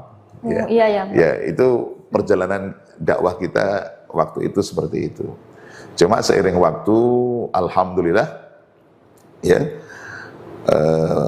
Para ustadz banyak yang kemudian berhijrah ke Batam, sehingga pelan namun pasti geliat dakwah di Batam semakin hari kita lihat semakin baik. Hal itu salah satu indikatornya kegiatan-kegiatan sifatnya dakwah, kajian rutin, kemudian pondok pesantren bermuara dari situ. Ya, maka hal ini yang perlu menjadi perhatian kita untuk mengedukasi bagaimana bermedia sosial yang sehat, bagaimana menerapkan era digital yang sehat ya. Karena sekali lagi digitalisasi itu, era digital itu ibarat pisau bermata dua ya. Kalau kita bisa manfaat dengan baik, itu akan menjadikan hal yang sangat positif dalam hidup kita. Tapi apabila hal itu tidak bisa kita kelola dengan baik, justru akan mendatangkan hal yang negatif bagi kita. Maka perlu itu menjadi konsen kita untuk edukasi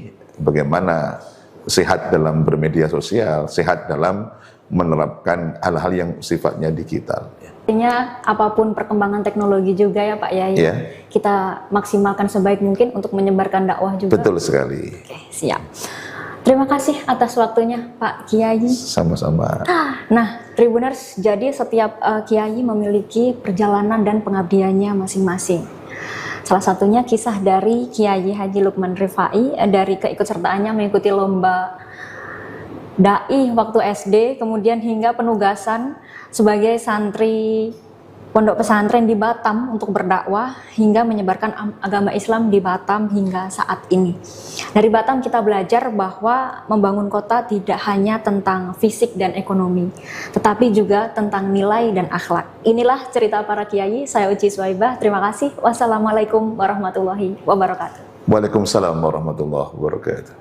Jangan Nashhadu an la ilaha illallah wa nastaghfirullah nas'aluka ridhaka wal jannah wa na'udzubika min sakhatika wan nar.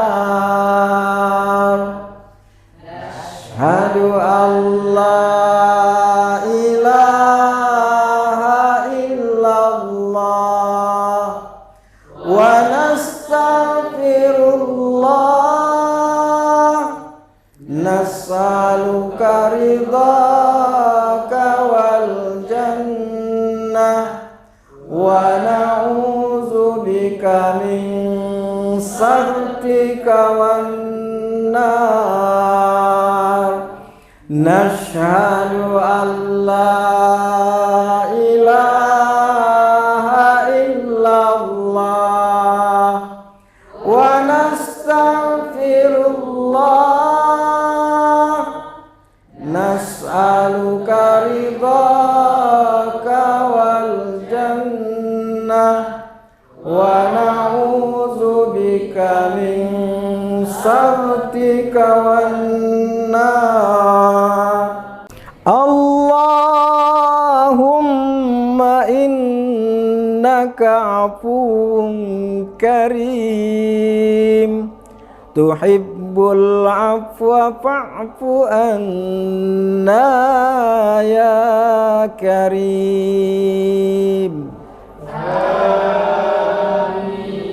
Allahumma innaka afuwun karim tuhibbul afwa fa'fu anna ya karim.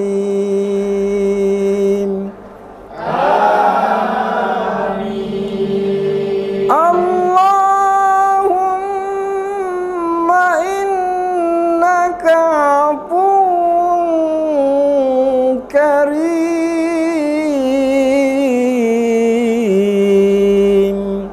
tuhibbul afwa fa'fu anna ya karim.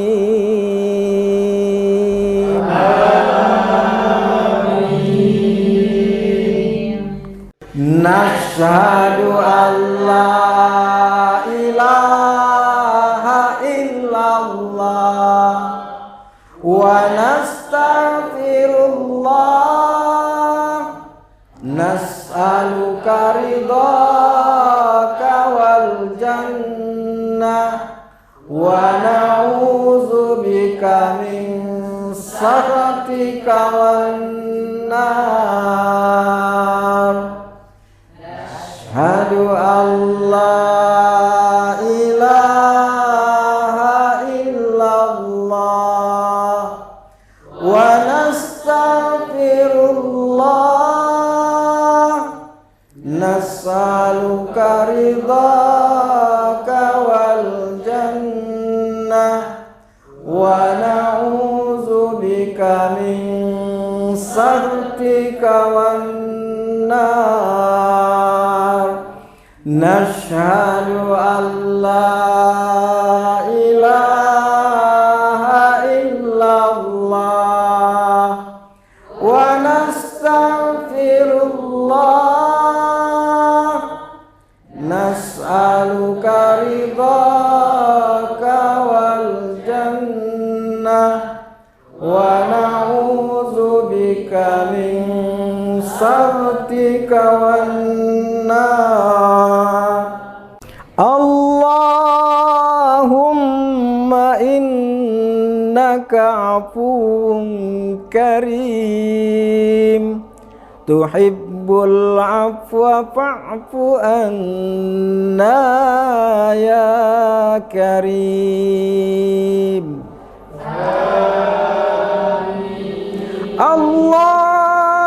Allahumma innaka afuwun karim tuhibbul afwa fa'fu anna ya karim.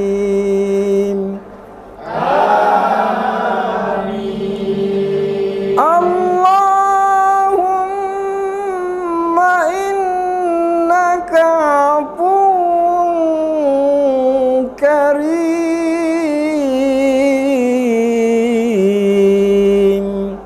tuhibbul afwa fa'fu anna ya karim.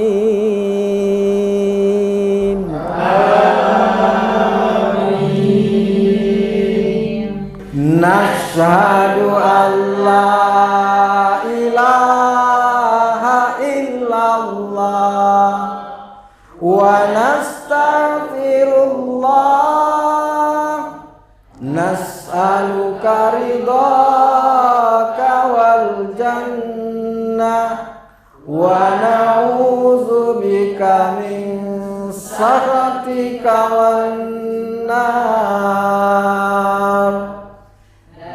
Ashhadu an la ilaha illallah wa nastaghfirullah nas'aluka ridhaka wal jannah wa na'udzubika min saktika wan nar. Nashhadu an la ilaha illallah wa nastaghfirullah. Nas'aluka ridhaka wal jannah wa na'udzubika min saktika wan nar. Allahumma innaka afuwun karim tuhibbul afwa fa'fu anna ya karim. Allahumma innaka afuwun karim tuhibbul afwa fa'fu anna ya karim.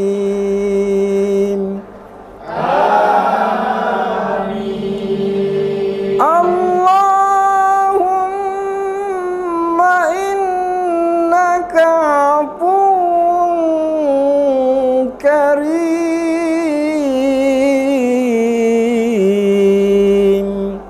tuhibbul afwa fa'fu anna ya karim.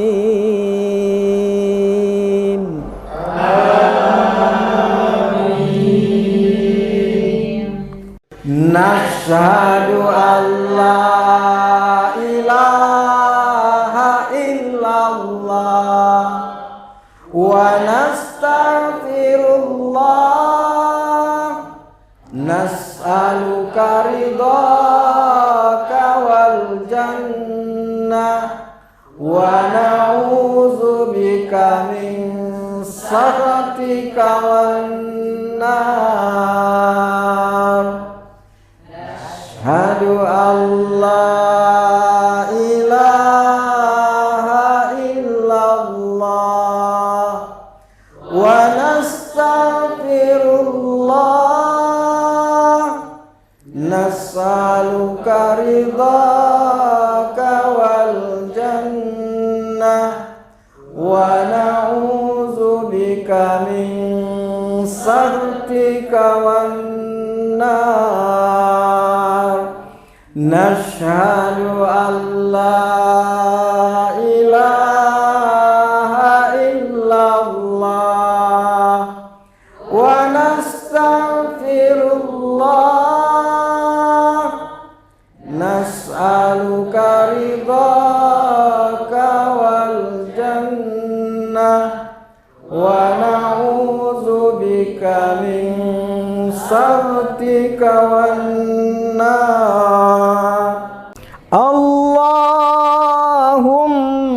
innaka afuwun karim tuhibbul afwa fa'fu anna ya karim.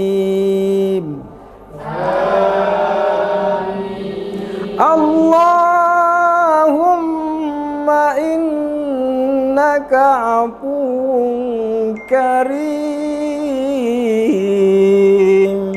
tuhibbul afwa fa'fu anna ya karim.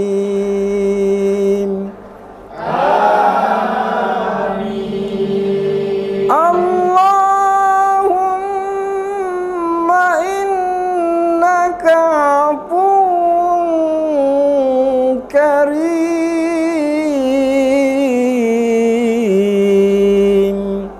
tuhibbul afwa fa'fu anna ya karim.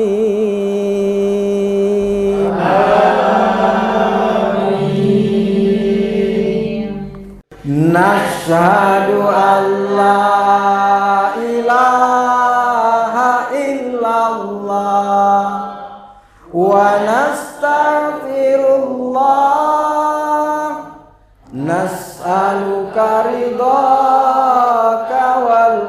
jannah wa na'udzubika min sakhatika wan nar.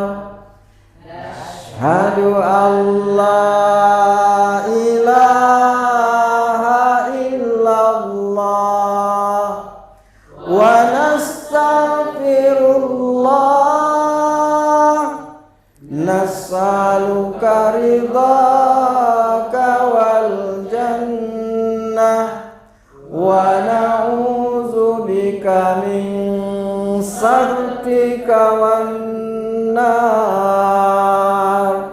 Nashhadu an la ilaha illallah wa nastaghfirullah nas'aluka ridhaka wal jannah wa na'udzubika min sakhatika wan nar.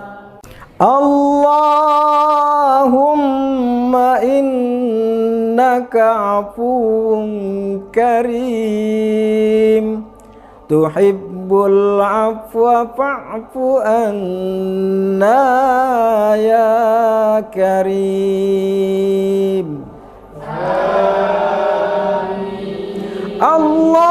Allahumma innaka afuwun karim tuhibbul afwa fa'fu anna ya karim.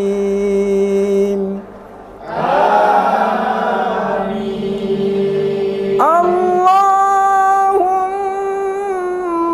innaka afuwun karim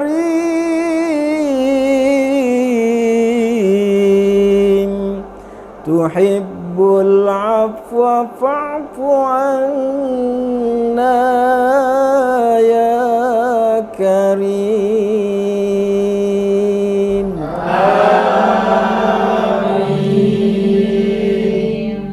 Nashhadu an la ilaha illallah wa nastaghfirullah nas'aluka ridhaka wal jannah wa na'udzubika min sakhatika wan nar. Asyhadu an la ilaha illallah wa nastaghfirullah nas'aluka ridhaka wal jannah wa na'udzubika min sakhatika wan nar. Nashhadu an la ilaha illallah wa nastaghfirullah nas'aluka ridhaka wal jannah wa na'udzubika min sakhatika wan nar. Allahumma innaka afuwun karim tuhibbul afwa fa'fu anna ya karim. Allahumma innaka afuwun karim tuhibbul afwa fa'fu anna ya karim. Amin. 'Allahumma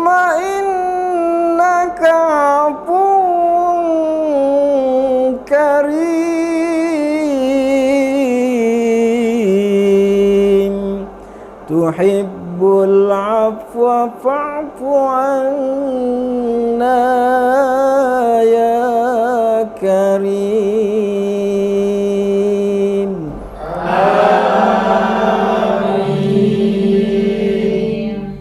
Nashhadu an la ilaha illallah wa nastaghfirullah, nas'aluka ridhaka wal jannah wa na'udzubika min sakhatika wan nar.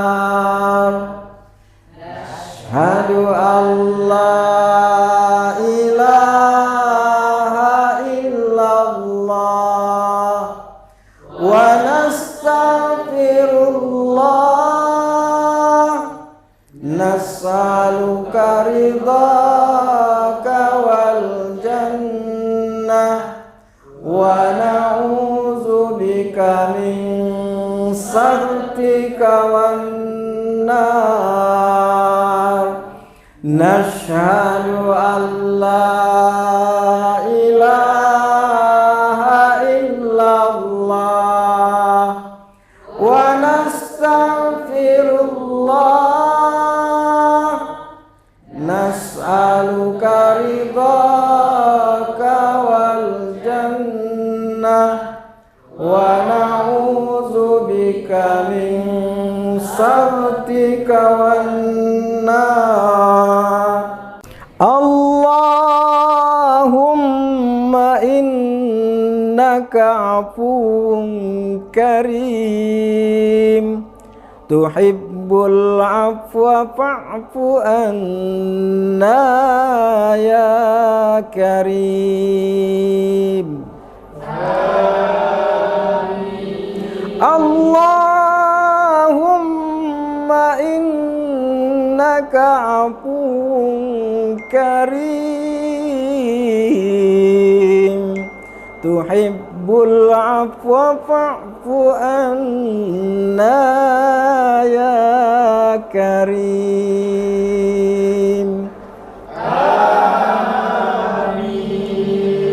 Allahumma innaka afuwun karim,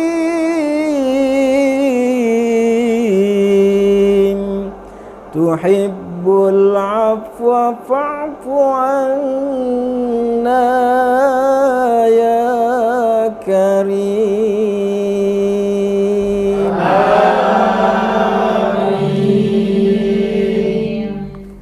Nashhadu an la ilaha illallah wa nastaghfirullah, nas'aluka ridhaka wal jannah wa na'udzubika min sakhatika wan nar.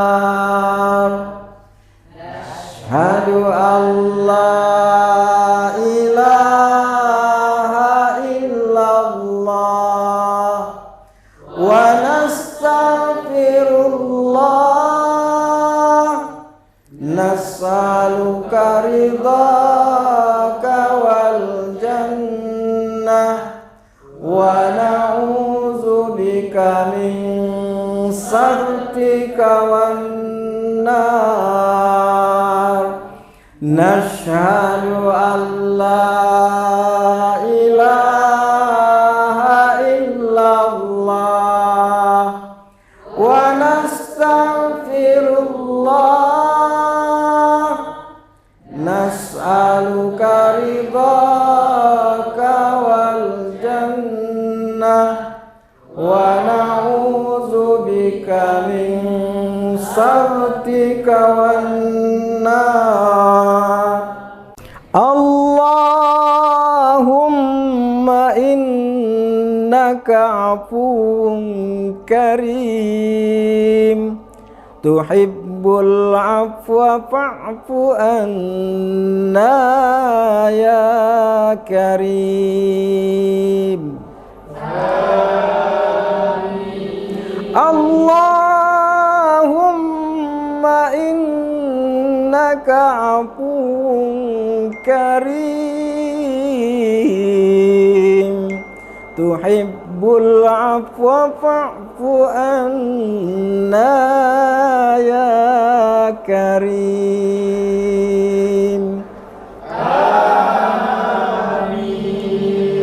Allahumma innaka afuwun karim,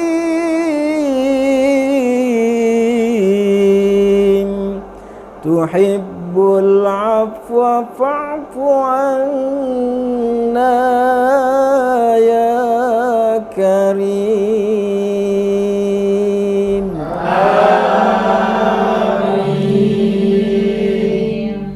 Nashhadu an la ilaha illallah wa nastaghfirullah, nas'aluka ridhaka wal jannah wa na'udzubika min sakhatika wan nar.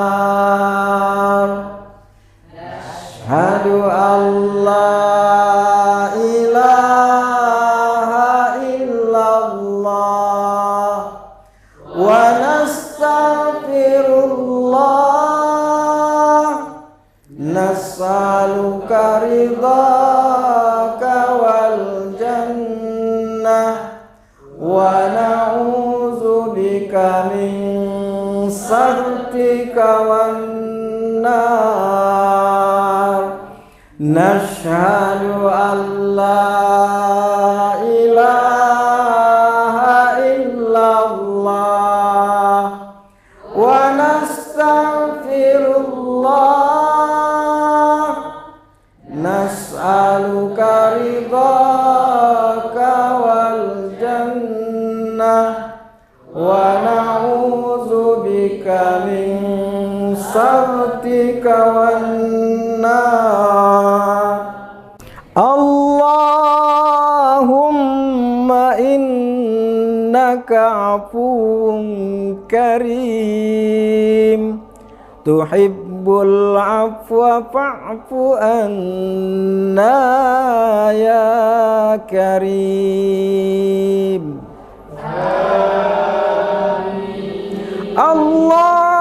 Allahumma innaka afuwun karim,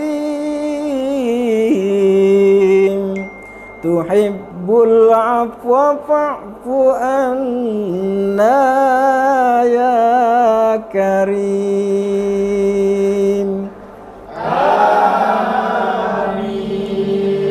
Allahumma innaka afuwun karim,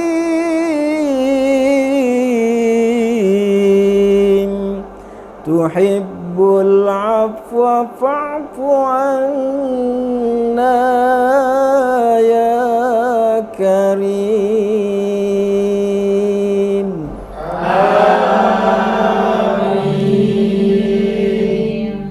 Nashhadu an la ilaha illallah wa nastaghfirullah, nas'aluka ridhaka wal jannah wa na'udzubika min sakhatika wan nar.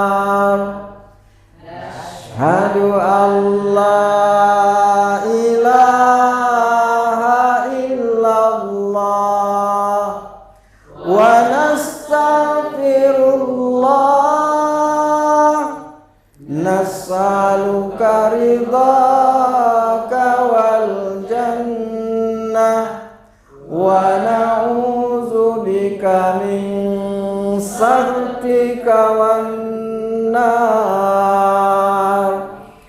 nashhadu an la ilaha illallah wa nastaghfirullah nas'aluka ridhaka wal jannah wa na'udzubika min sakhatika wan nar. Allahumma innaka afuwun karim tuhibbul afwa fa'fu anna ya karim. Allahumma laka sumna wa ala rizqika aftarna zahabat dam'u wa batallatil uruq wa thabatal ajru insyaallah. Allahu akbar, Allahu akbar, Allahu akbar,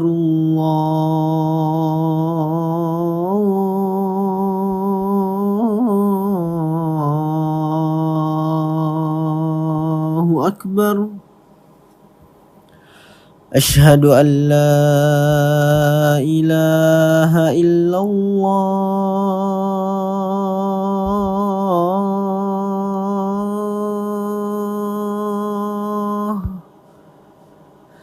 Ashhadu an la ilaha illallah.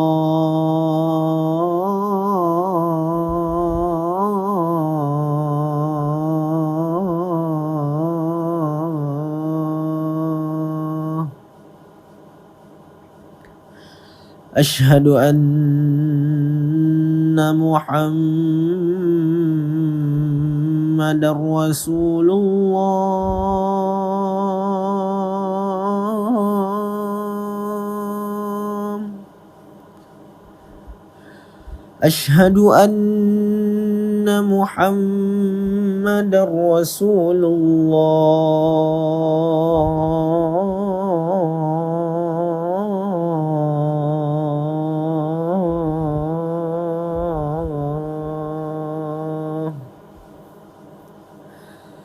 Hayya 'alas salah.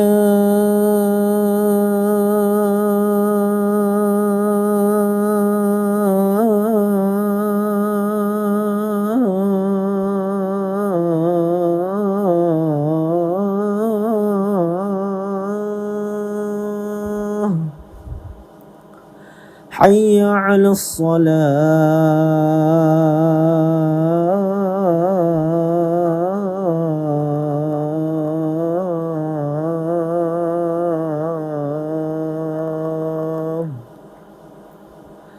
Hayya 'alal falah.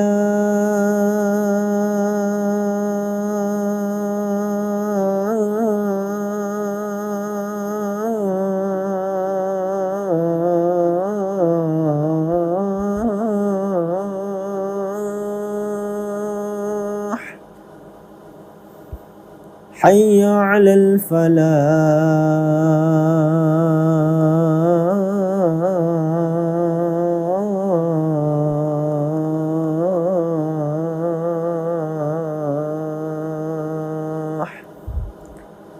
Allahu akbar, Allahu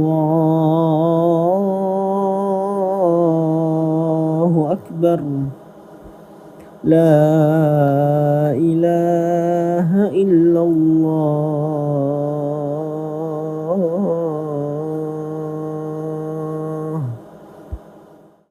Allahumma rabba hadhihi ad-da'wati at-tammah was-salati al-qa'imah آت محمدا الوسيلة والفضيلة والشرف والدرجة العالية الرفيعة وبعثه مقاما محمودا الذي وعدته إنك لا تخلف الميعاد. Lu mau beli bingkanya ada bingka kentang. Ini bingka kentang. Paling laris yang mana biasanya? Sambil menunggu beduk, paling enak tuh santai-santai sambil lihat Sungai Martapura, menikmati angin yang sepoi-sepoi, atau kalian bisa juga naik kelotok untuk menyusuri. Nah teman-teman, aku kali ini mau menyusuri sungai pakai kelotok ini. Di sini juga ada amparan tatak dan ada wadah ipau juga loh. Jadi FYI, wadah ipau ini adalah lasaknanya ala Banjar loh. Dan ini semua aku beli nggak nyampe 150.000. Murah banget kan?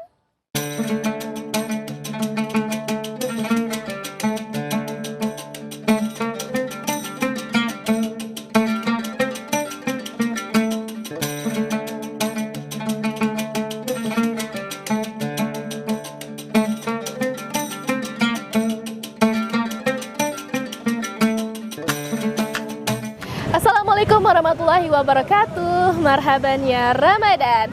Senang sekali balik lagi bareng aku Syakira. Gimana nih puasanya hari ini? Masih pada semangat kan? Nah Sobat Bipos, hari ini spesial banget karena aku lagi ada di tempat yang lagi hype banget di Banjarmasin kalau bulan puasa nih. Dimana lagi kalau bukan di Pasar Wadai Siring Sungai Martapura. Nah di belakang aku udah banyak banget nih stand-stand yang jual takjil untuk berbuka. Bahkan aromanya aja udah sampai ke sini. Padahal waktu berbuka masih 1 jam lagi. Teman-teman, aku udah gak sabar banget nih mau berburu takjil di Pasar Wadai. Yuk ikutin aku terus, let's go!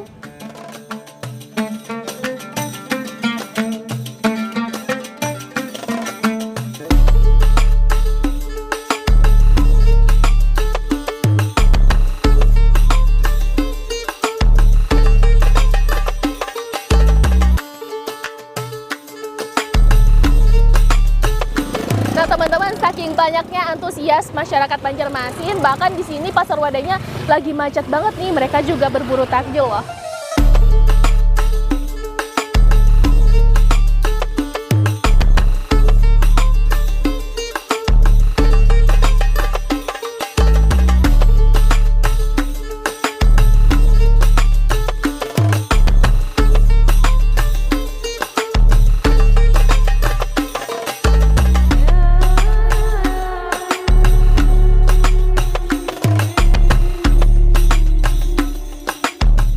Teman-teman, kali ini kita lagi ada di Bingka Mama Rizky. Aku mau lihat-lihat takjil bingka dan juga wadah ipau nantinya buat aku makan pas berbuka. Let's go!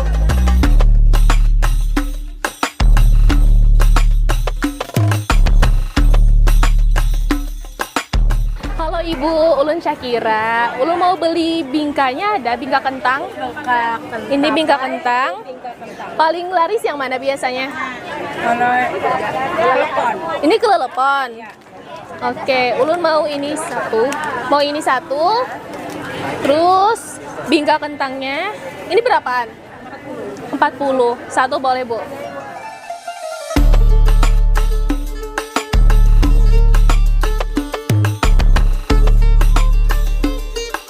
Nah, ini namanya amparan tatak, teman-teman.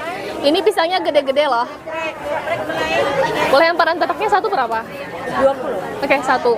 Ibu setiap harinya berjualan kah atau ada hari off-nya? Kalau selama bulan Ramadan aja kami jualan di sini. Oh, selama pasar Ramadan ini, Bu ya? Oh, ini. Ini wadah ipaunya berapaan, Bu? 6.000 satu. 6.000 satu. Kalau 5-nya 30. Boleh 5 deh, Bu.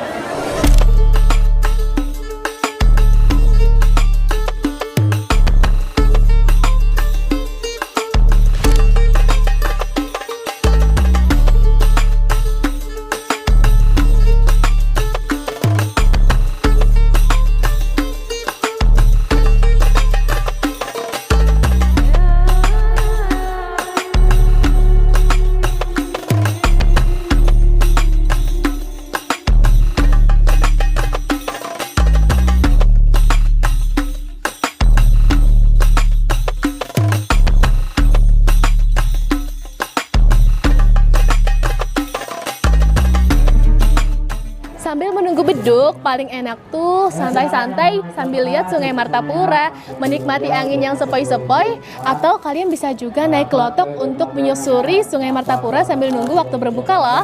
Yuk ikuti aku. Nah teman-teman, aku kali ini mau menyusuri sungai pakai kelotok ini.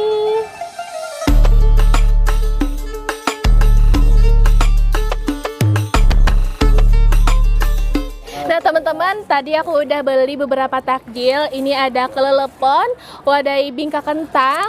Di sini juga ada amparan tatak dan ada wadai ipau juga loh. Jadi FYI, wadai ipau ini adalah lasaknanya ala Banjar loh. Dan ini semua aku beli nggak nyampe 150.000. Murah banget kan?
Oke teman-teman, itu tadi keseruan aku jalan-jalan sore di Pasar Wadai Banjarmasin. Jadi buat kalian yang warga Banjarmasin atau ada yang rencana mau ke sini, pokoknya wajib banget mampir ke Pasar Wadai Banjarmasin. Makasih ya sekali lagi udah temenin aku. Pokoknya teman-teman jangan lupa like, komen, dan juga share postingan ini. Dan jangan lupa kasih di kolom komentar dong makanan buka puasa favorit kalian apa. Oke, aku Syakira, pamit undur diri. Selamat berbuka untuk kalian wilayah Banjarmasin dan juga sekitarnya. Wassalamualaikum warahmatullahi wabarakatuh.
Syukur alhamdulillah, tahun ini kita masih dipertemukan dengan bulan suci Ramadan.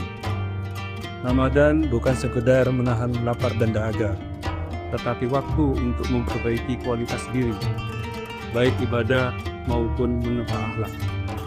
Jadikan Ramadan ini sebagai titik balik untuk menjadi pribadi yang jujur dalam perbuatan, sabar dalam ujian, dan disiplin dalam ketaatan. Dewan Komisaris, Direksi dan seluruh karyawan PT Semen Tonasa mengucapkan selamat menunaikan ibadah puasa.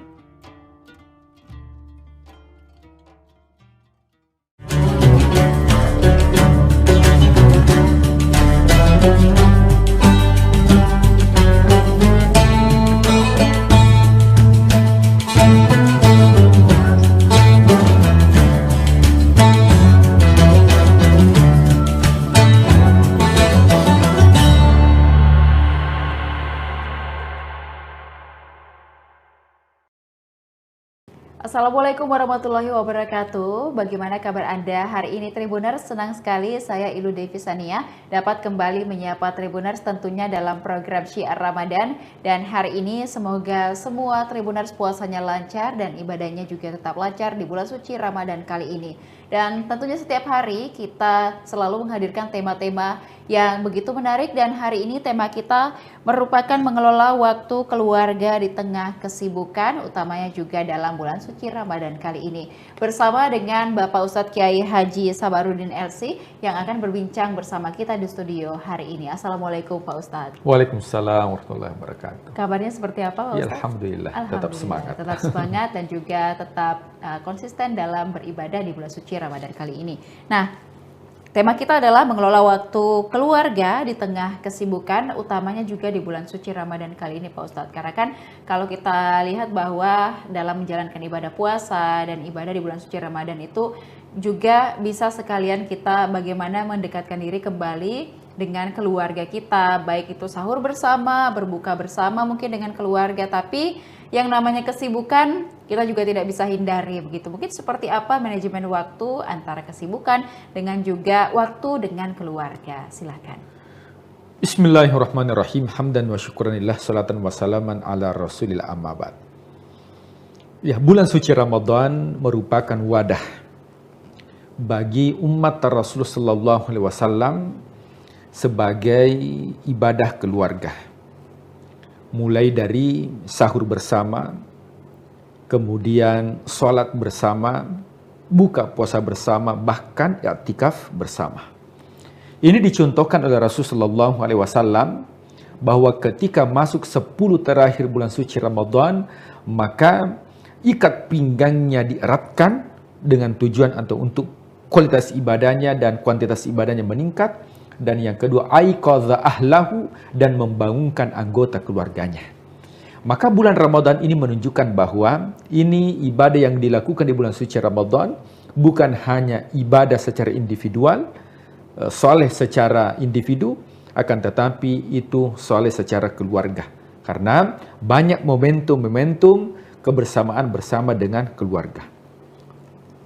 Nah, kalau kita melihat pesan Al-Quran boleh mengatakan, ku anfusakum wa ahlikum nara. Ya, jagalah dirimu dan keluargamu dari api neraka. Nah, jadi menjaga diri kita dan juga keluarga. Antara diri kita dengan keluarga itu dua hal yang tidak bisa dipisahkan, seperti halnya dua sisi mata uang yang tidak bisa dipisahkan. Betapa banyak orang yang soleh secara individu akan tetapi mengabaikan keluarganya. Ini bukan orang yang baik dan bukan orang yang selamat. Ada orang yang baik secara suami akan tetapi tidak menghiraukan pasangan hidupnya, juga ini bukan terbaik menurut ajaran agama. Rasulullah SAW berpesan, khairukum li ahli. Sebaik-baik manusia adalah yang paling terbaik bagi keluarganya.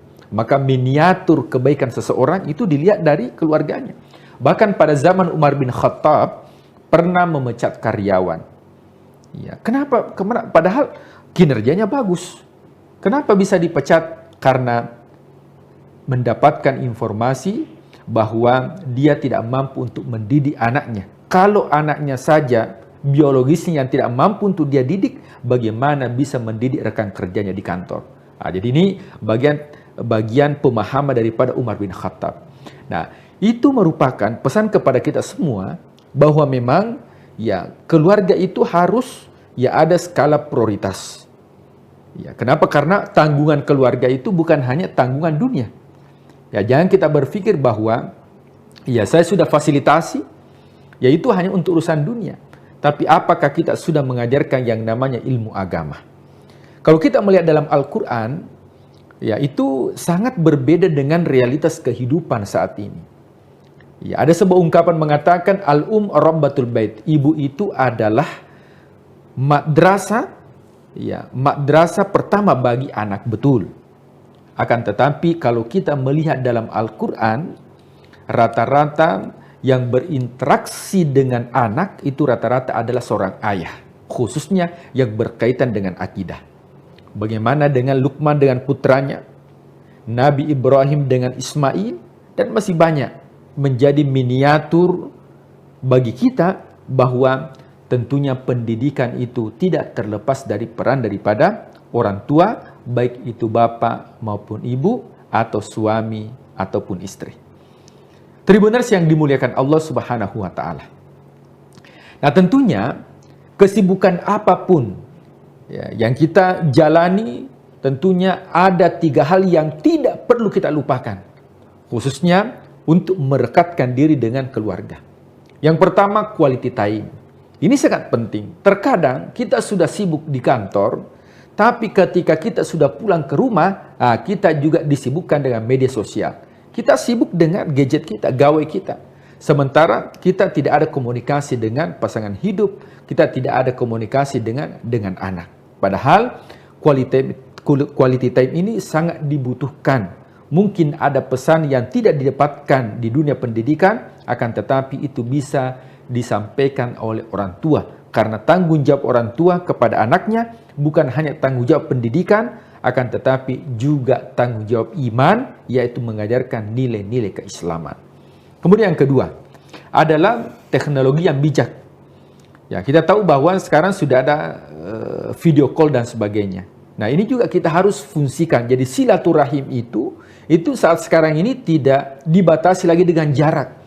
Kalau dulu ingin bertemu, ingin silaturahim, itu harus berkunjung. Nah, boleh jadi bagi orang tua yang di tengah kesibukan di luar kota, maka tetap teknologi itu bisa difungsikan sebagai ajang untuk silaturahim sekaligus untuk merekatkan diri di tengah kesibukan. Dan yang ketiga, yang paling terpenting adalah mendoakan. Meskipun doa ini dianggap sepele, akan tetapi dalam keluarga itu yang bisa menyelamatkan kalau bukan karena rahmatnya Allah, maka itu tidak bisa untuk menyelamatkan keluarga kita. Makanya butuh inayatullah, butuh bantuan dari Allah Subhanahu wa Ta'ala untuk senantiasa melekatkan hati antara satu pasangan dengan pasangan yang lain, dan juga anaknya ini bisa menjadi penyejuk hati. Makanya sering kita mengajarkan sebuah doa, Rabbana hablana min azwajina wa dzurriyyatina qurrata a'yun waj'alna lil muttaqina imama.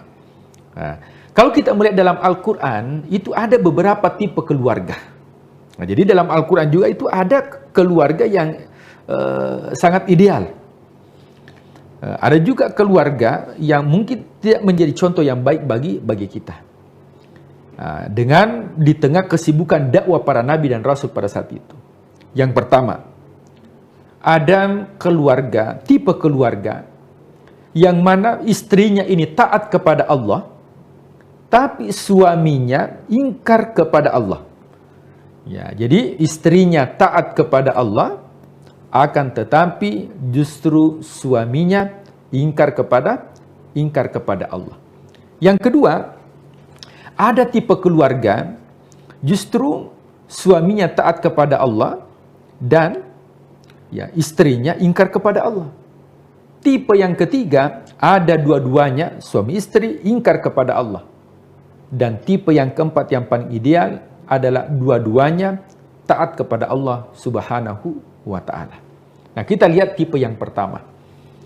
Ada tipe keluarga istrinya taat kepada Allah, akan tetapi suaminya durhaka kepada Allah. Siapa itu? Fir'aun. Ya, Fir'aun itu dia ingkar kepada Allah. Sampai-sampai nama Fir'aun itu, ya meskipun ini dalam sejarah, bahkan dalam Al-Quran, tapi sudah masuk di mindset masyarakat bahwa memang Fir'aun itu adalah seorang raja, seorang penguasa, kepala keluarga yang menzalimi orang lain, sehingga sampai sekarang ini kita tidak dapatkan seseorang yang mengatasnamakan anaknya dengan nama Fir'aun.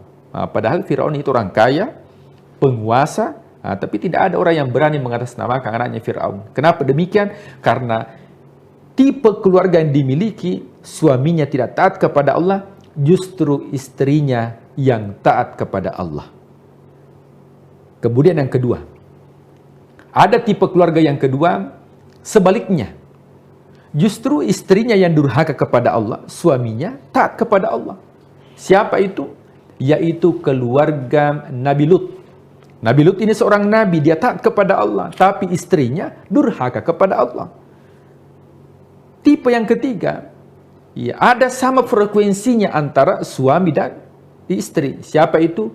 Yaitu Abu Jahal dan juga istrinya yang bernama Ummu Jamilah. Dua-duanya ingkar kepada Allah. Tapi ada yang ideal, yaitu keluarga Nabi Ibrahim alaihissalam beserta istrinya yang bernama Siti Hajar. Ini dalam kehidupan, kita mengharapkan keluarga seperti ala Ibrahim. Meskipun di tengah kesibukan, akan tetapi tidak melupakan yang dinamakan dengan doa. Senantiasa mendoakan untuk anaknya. Rabbana hablana min azwajina wa dzurriyyatina qurrata a'yun. Maka meskipun kita di tengah kesibukan, 3 hal yang perlu kita lakukan sebagai tips sehingga merekatkan diri antara satu keluarga dengan keluarga yang lain, antara anak dengan orang tua, istri dengan suami, suami kepada istri.